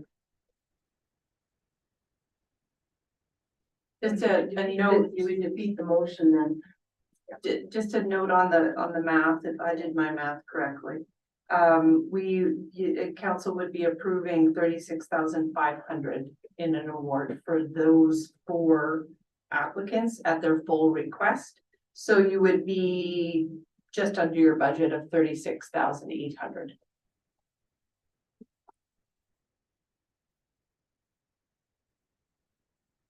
No? Add 13,000 to that? Which is the 50,000 in total. Yeah. And you'd still be a little bit under. Yeah. Okay, we have a motion. Are we clear on the motion? Are you clear on the motion? Yes, we're clear. Well, I am. You got it recorded because when we remember this next year. One counts is clear. Okay, Mr. Ford, you're clear on your motion? Yes. Okay, so we are voting to spend 36,500. Right? That is correct. Which will be added to the 13,000 that we've already spent. Correct. Which makes a total of 49,500. 49,700. 700? Yeah. 700 is your Yeah. correction there? Yeah, Mr. 700. Too? Madam Mayor, I just, if I may, Yes. just one of the comments from council was that they wanted to keep it at basically at the limit would be. The council does have an option. They could, our recommendation was initially not to award the amounts in full, but to award an amount of council's choosing for the recommended group. So council could elect to award an amount less than the ask. To some of these groups, it wasn't, if we don't get the money, we're not gonna do it, right? If they ask, if the ask is 5,000, council only gives them 3,500, so that's just another consideration if that might matter. Okay, Or slow. we just spent 40 million in a half hour, and it's just gonna take us half an hour to spend 30. So anyways, we've got a motion on the floor, which is, as Mr. Ford indicated, to spend 36,700, 500. 500 now, No, it's 36.5. Yeah. for 4 groups. I'm saying numbers, it's the four groups. Well, okay, the 4 groups, whatever they are at this point in time. And that still brings us to the budget amount of 49,000 plus. So if we pass this motion, that's what we're doing. We're spending 49,000 plus 700. 700, that please. 300 shy of the budget. Yes. Okay, so if we pass this motion, that's what we're doing. All those in favor of the motion? Opposed? It is carried. Okay. Is administration clear on what we've just done? Yes. Yeah. Very good. Thank you very much for your time and efforts in gathering all this information. Don't go anywhere. On the other meeting, Am I allowed to make a comment? depends. Go ahead. Well, I just see like, one of these applicants is talking about spending the surplus, and how they're gonna spend it. And I thought that wasn't allowed as far as in the applications. Spending a surplus in what regard? Well, that's the navigators, they say when they have a surplus, they're gonna Yeah. either If give it they to have- these guys. Yeah. So. They did, during their presentation, they indicated to council that if they had a surplus by the end of their event, it was part of their requirement when they applied to the provincial's organization process.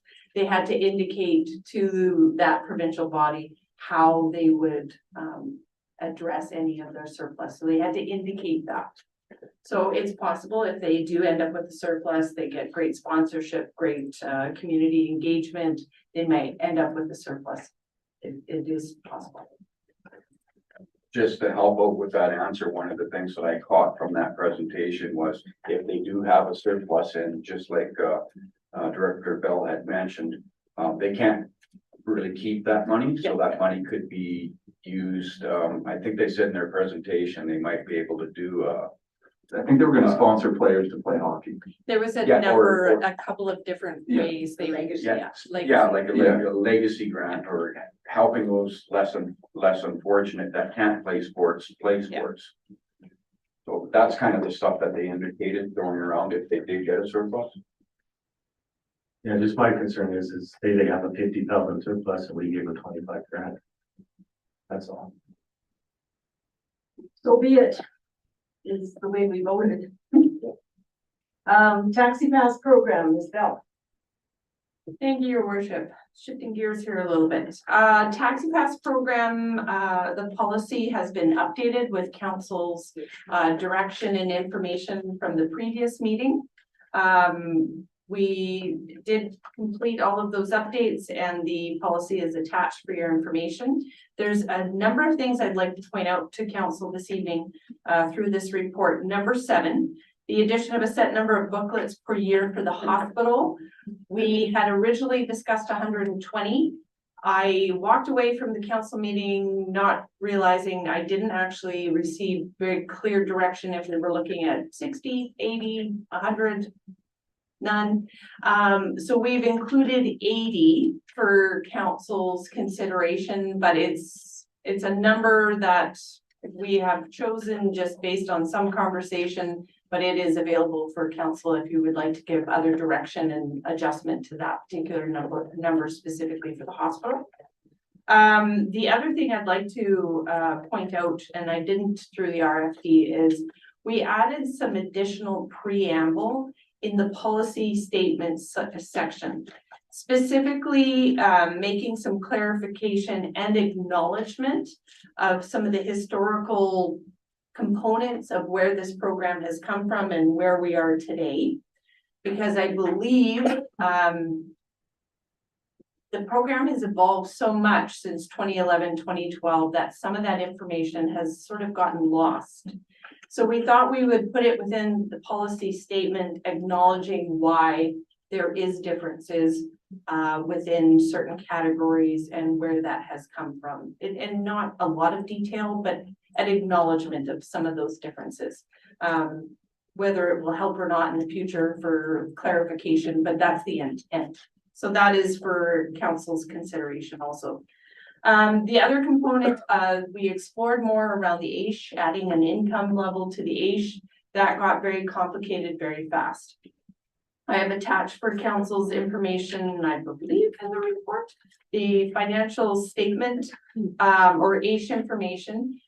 The AISH program is an extremely complex program, more complex than I have knowledge on. Once I talked to my administrator of this program, it's very complex.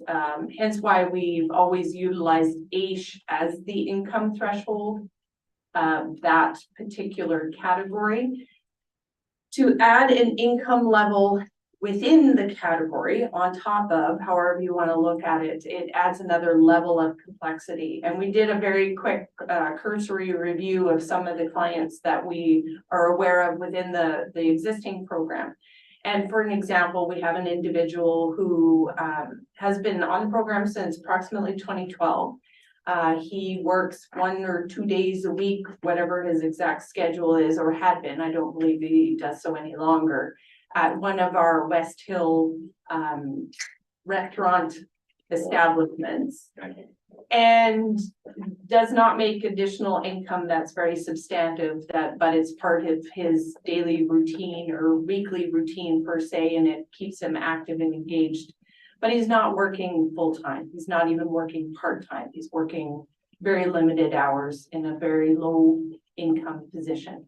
So if we added a cap, that individual would be automatically exempt from the program. And I don't think that's necessarily the intent of what we had been discussing, but that potentially is the outcome of if we added an income level. The requirements and the process of becoming eligible and approved on the AISH program are extremely difficult. Once you're on AISH, you're on AISH because of some very severe impacts to that individual, whatever the case may be. So we are recommending that we don't add an income level. There's a lot of complexities to the program, and it'd be very difficult to adjust and compensate and work with those individual situations per se. We are recommending we hold the line, as it were, with the AISH program and look at income level increasing. So not dropping our AISH levels, but finding a way as the program subsidy changes that we look to other methods of attempting to increase that income threshold for the individual and the family. Further down the line, as we discussed at our previous meeting, we're looking at maybe year 2, year 3 of the subsidy adjustment that we can start looking at adding different income scales within the individual and family category. Councilor Scammahorn, have a question? I don't know if we were up for doing this now, or if you had more. That's what I think, well, there's a saying, man will live by bread alone, and there's obviously a little more to go on with that in the original text, but this idea that like, some things that some people need is like the fact that, you know what, 1 day a week, these guys need me. You know what I mean? If we were to remove someone from this program, we're not only,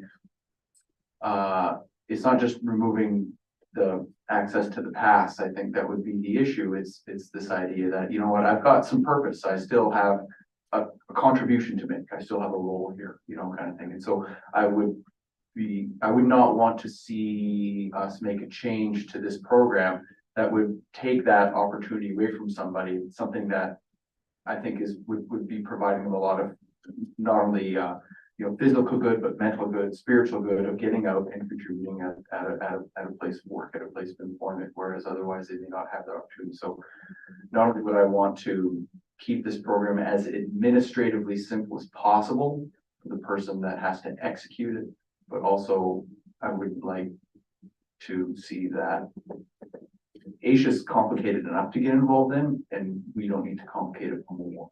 So if someone already qualifies for that, I think they have enough going against them, let's say, that we don't need to pile on and keep it the same. So you're in That's favor my of- feeling. I'm in favor of leaving Asia as its own further recommendation. Any other comments on the age aspect? Councilor Ford? From the comments he made, Director Bell, I know who the individual is, and this individual, I'm not sure how much he's working right now. None of my business, but, this individual is also very, very, what's the word I'm going to look for, independent, type individual, but I definitely agree with Councillor Scanlon's comments. I would not want to change the age part of it, and at least leave the opportunity there if the person needs to use the program.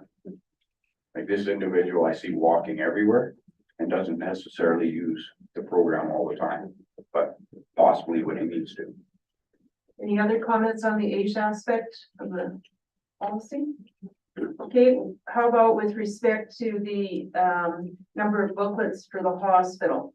It seems to me on the note that we had last time that 120 was what they had reached this year, but years past, was it 80 or was it in the? Years past, it was 2040. It was quite a bit different. And the conversation, as I recollected, council was a little more interested in constricting the number of booklets, which then in turn has the hospital reviewing their processes of how they're administering at their end also.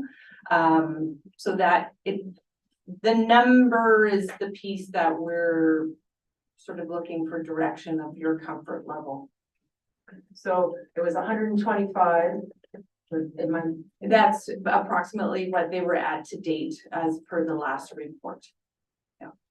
So they were averaging about 10 books a month this year, which was a significant increase from previous years where it was more like 20 books a year or 40. And not including COVID, because that was, Yeah, could be that other things out there have changed to lead them to paying attention to this program as a possible way of helping some people. that's right. And another tool in their toolbox per Yeah. se to address some of the issues that might be moving from one location to another. Okay, counselors, on the matter of number of booklets for the hospital. How about 100? Counselor Boychuk. How are we ensuring that they're actually Peace River residents that are getting these passes? What we're gonna do is put in place a formal letter of agreement with the hospital administration, with some requirements within that, and ask that their administration administers the program within their work site with more control. How can we confirm? That's gonna be difficult, and we're gonna have to trust that they're respectful of our LOU. So they're probably not giving a booklet out to an individual, they're giving them passes, whatever. Yeah. Okay, Counselor Card, please. Could we have that printed on the taxi passes for the hospital, that it is only for Peace River residents? And also my request from last time about if you take an ambulance up, you must see a doctor, and have that printed on the taxi pass in order for the nurses to be reminded that are handing it out, and also for the people that are receiving the taxi passes to be reminded. Yeah, what we discussed administratively is putting that within the LOU, sort of as part of those requirements within the LOU. We could create a stamp per se. Printing on a pass, it ends up costing us a lot more printing on specifically one subset. But now yeah. you're giving you're giving information about a person's medical history to a third party. If you give me a pass that says I saw a doctor up at the hospital, Oh, yeah. you're now giving information of my medical history to the taxi driver Good has point. no reason to know Yeah. that or used to know that. That's a good point. So Yeah. I'm just saying with the knowledge that I do have in certain areas, Yeah. I think you'd be skating on really thin ice on that one. Yeah, again, we can I'm put it, understanding your concern, Yeah. but I think we have to trust that. Yeah. If the hospital knows the criteria, follows the criteria, there's no issue. But nobody else should know what I did Yes. when I was there, kind of thing. absolutely, Even if I just walked on by, yeah, they and could it, draw their inferences, but we shouldn't be giving, yep, you saw it. yeah, and Anyways, I'm just, Counselor very Ford? valid point. Well, just, Diane, I see exactly where you're going with this, but to comment on Councillor Carr's comments and the idea of a stamp. Well, can't that stamp just, because a stamp is like $30 to get made, even a custom one. But couldn't the stamp even say something like this individual or this patient followed the hospitals or the TPR and hospitals letter of understanding rather than saying I saw a doctor? Just to confirm, what I believe I heard Councillor Carr, it was more the reminder to the actual provider of the tickets of what they are intended for. I think there are other methods that we can utilize to hit home the same purpose in a different format.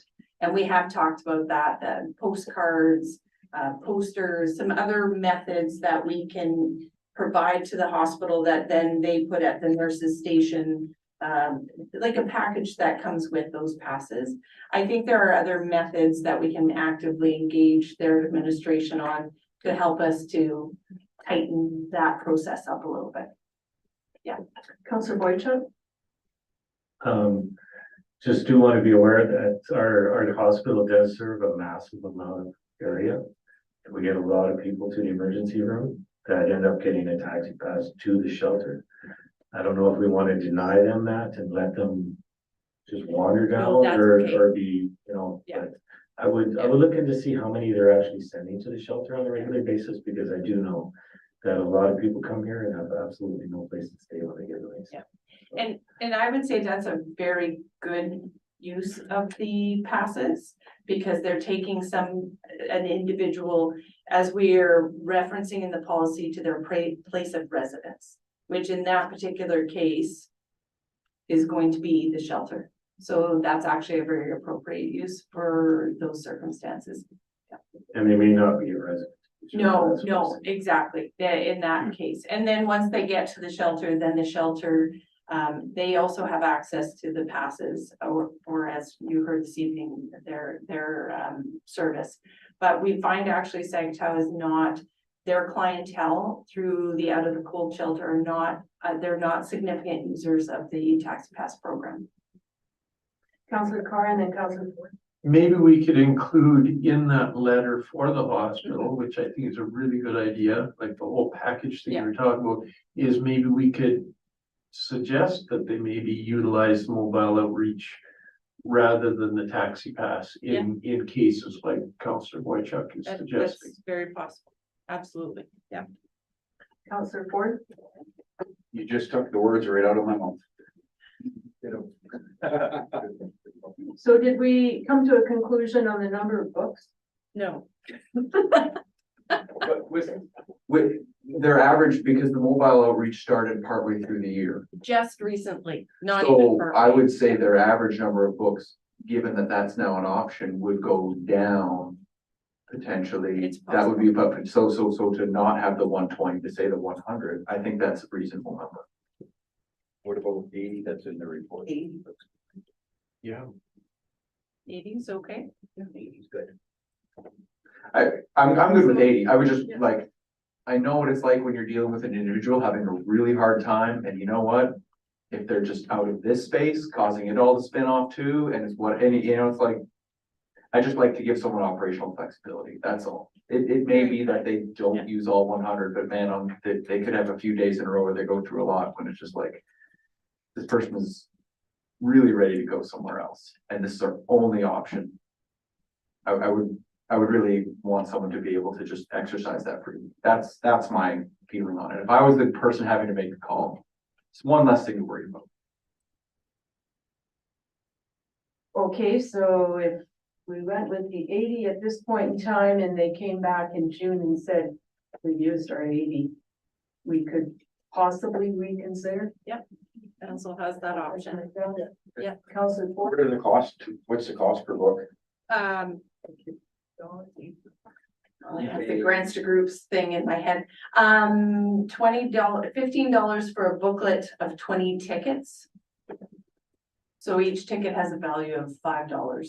So the town currently pays 85% of that, and it will be 80% starting in January. So they pay $80, the town pays, they get $100 worth of. So it's not $1,600 for the other 20.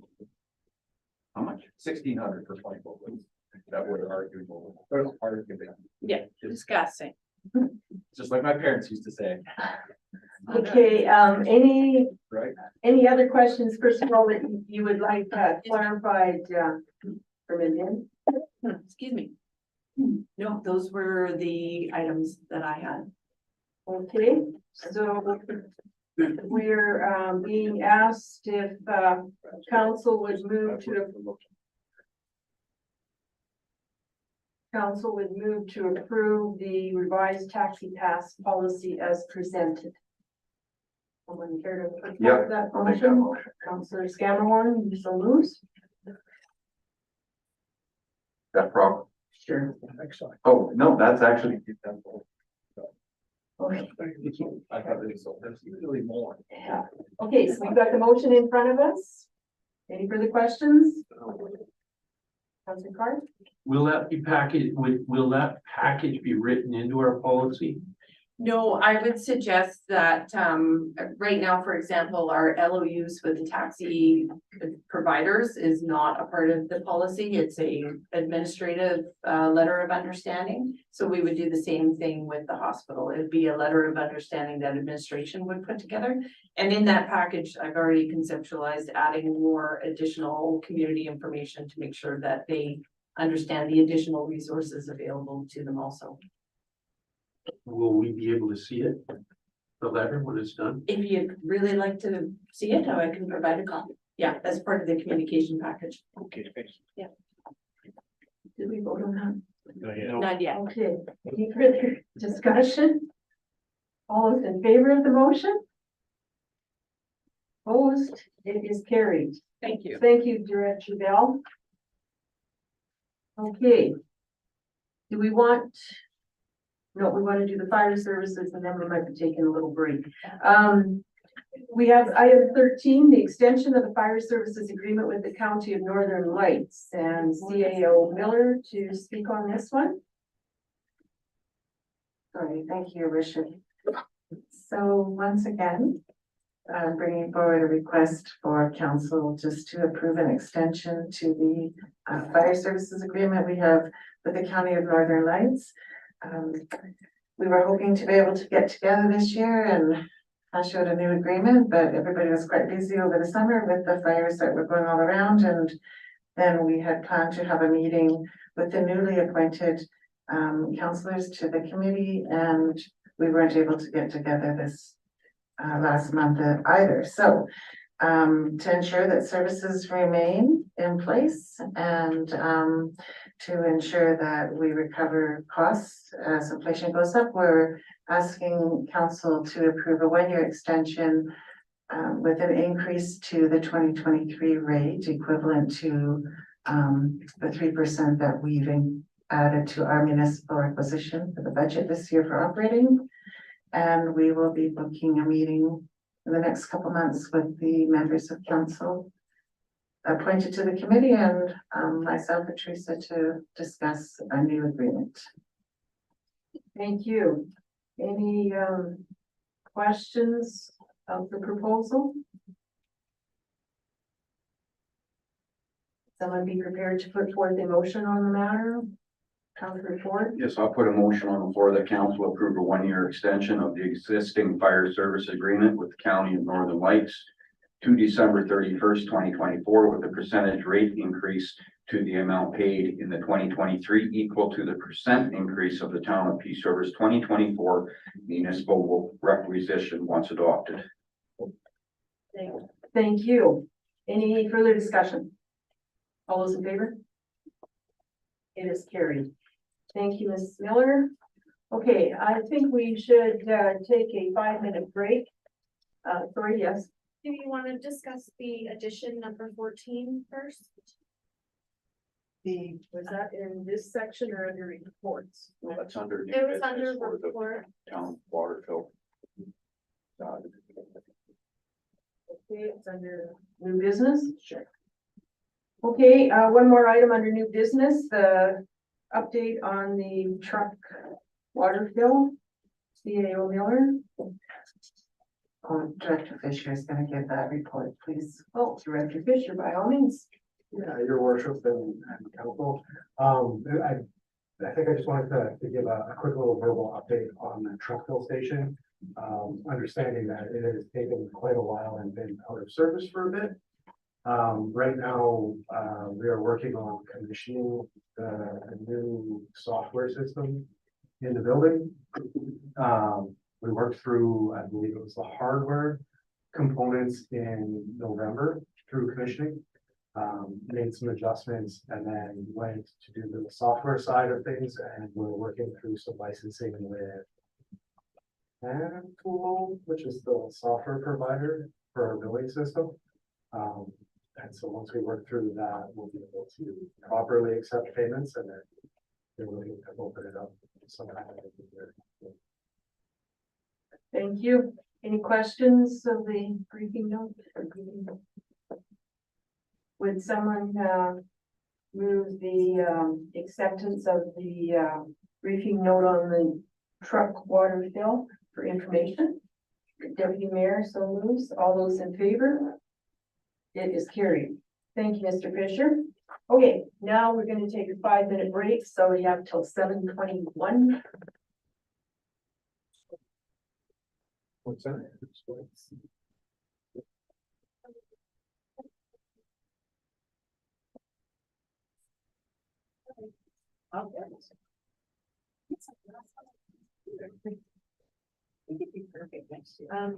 CAA Miller, CAO Miller. I don't know which staff need to stay for the rest of the things.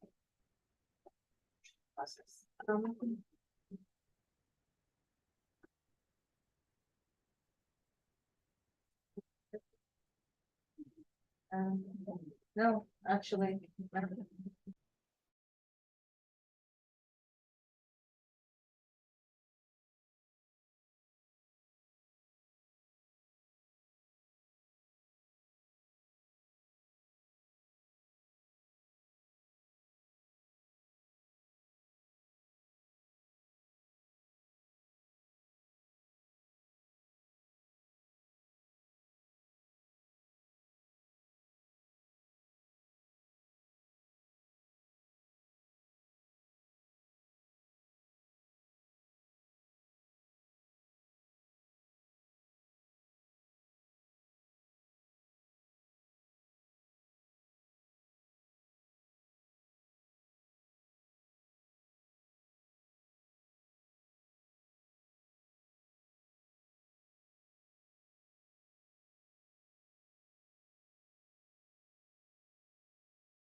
We're still in open.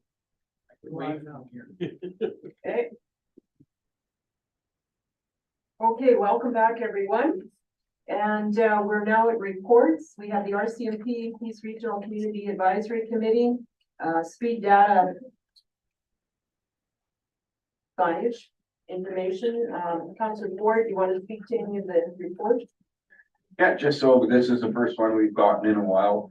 Either your board has been taken down for the winter. The batteries just don't last that long in them during the cold season. This reporting period is in November. It gives you vehicle count per hour of day, posted speed limit, number of violations, highest speed, etc. And very easy report to read, and it's on 101st Street, just across the Hart River Bridge, and this would be southbound traffic. Okay, any questions of Mr. Ford? Someone hit 98K. No. It wasn't me, I promise. High school. Like, I don't think their tires even touched the bridge. A little too fast. That is a common problem with those speed meters. People try to get. Well, these speed reader boards, once, it'll still track your speed. But we have a cutoff. I'm not sure what the cutoff is, but we have a cutoff so that the sign will go black if you exceed a certain speed limit. So you can actually race down the road and see how fast you're actually doing. It won't allow you to do that. Okay, thank you for that. Any questions of Mr. Ford? Okay, then we have some council event attendance reports. So these event reports are to be attendance. So we have a written record of events attended by councilors on events that they attend as councilors. So first one is my report. It's there. Does anybody have questions? It's a good note. Next up, we have Councillor Boychuk. So we might need to clarify at some point some of the attending as a mental health task force chair versus attending as counselor. But does anybody have questions of these items? Okay, then we have the next one is Councillor Ford. Any questions there? No questions, but I did forget to fill out that I was at the November 11th event. Okay. Next up, we have Councillor Scamahorn. Any questions of Councillor Scamahorn? Yeah, why didn't you put the dates on there? I'm sorry, I'll do that next time. You'll change September at the top to something else, eh? I did this Monday night after GMP. Wasn't a good idea. Let's carry on there. Okay, next up, Peace Library System Board Meeting Highlights. So I've gotten in the habit of handing in the highlights as opposed to the board meeting minutes. And maybe somebody will let me know if they want the minutes as opposed to the highlights.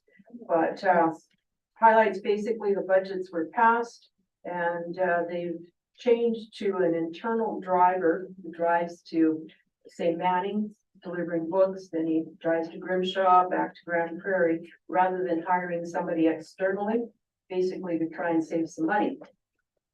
Any questions on that one? Okay, then maybe somebody would move that council accept reports 9.1 through 9.3 for information. Councillor Good, so moved. All those in favor? It is carried. Thank you. Next up, we have council information package of December 1st. Anything that you want to bring forth there? There was an invitation to the Childcare Now Alberta Community Meeting. Anybody went to that one? Northern Sunrise is open house coming up December 13th. We were invited. That's Wednesday, isn't it? Hmm? That's Wednesday. It's this Wednesday at 4 p.m. 4 to 7 p.m. Okay. Perhaps somebody would move that council accept items 10.1 and 10.2 for information. Councilor Boychuk. So moves, all those in favor? It is carried. Thank you. Okay, notices of motion, do you have any? I have none here, Richard. No, comments from the public? None. Key communication items? So what have we got today? Chief Harris's long-term service awards. And the passing of the budgets.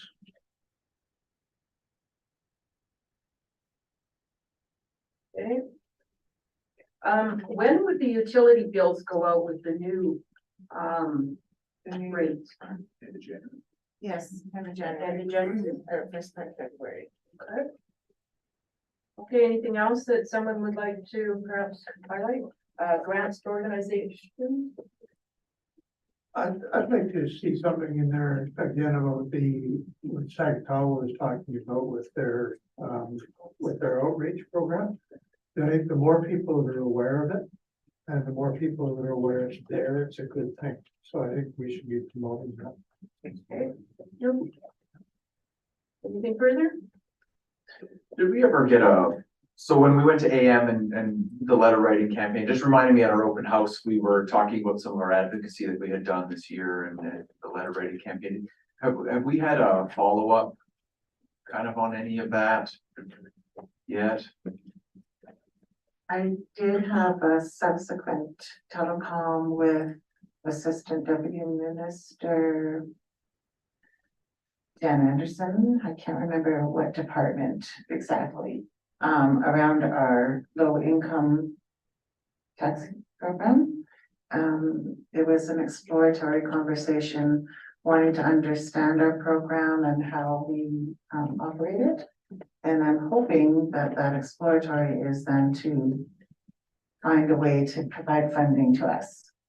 And that's all I have at the moment. Right. Yes.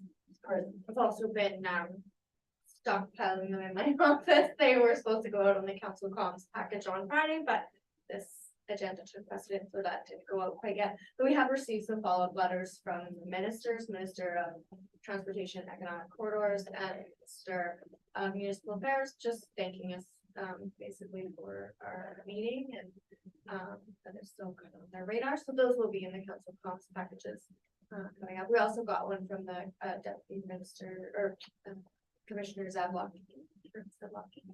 So those will be coming up. And then we do have a plan to do some follow-up letters ourselves. Okay, yeah, I was just like, because lots of people wrote in, so if we had like, as an outgoing stuff, like, hey guys, no, don't forget about us. The grant program, the $30,000 one that was asked about by one of the ministers. Yeah, my intention is to get that out before Christmas break, that application.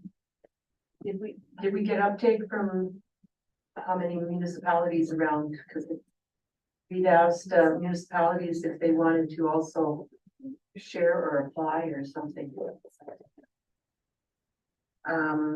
So MDFP's not at this time. The other two counties, yes. And we thought we should probably include Napa because they probably also get a leasing bill and they're served by our, and Grimshaw said no. Thank you. Okay. Thank you for that. And I think we could now ask that somebody move us into closed session. The motion, Councillor Carso moves at 7:31. All those in favor of the motion? It is carried. Thank you. We'll just wait a minute to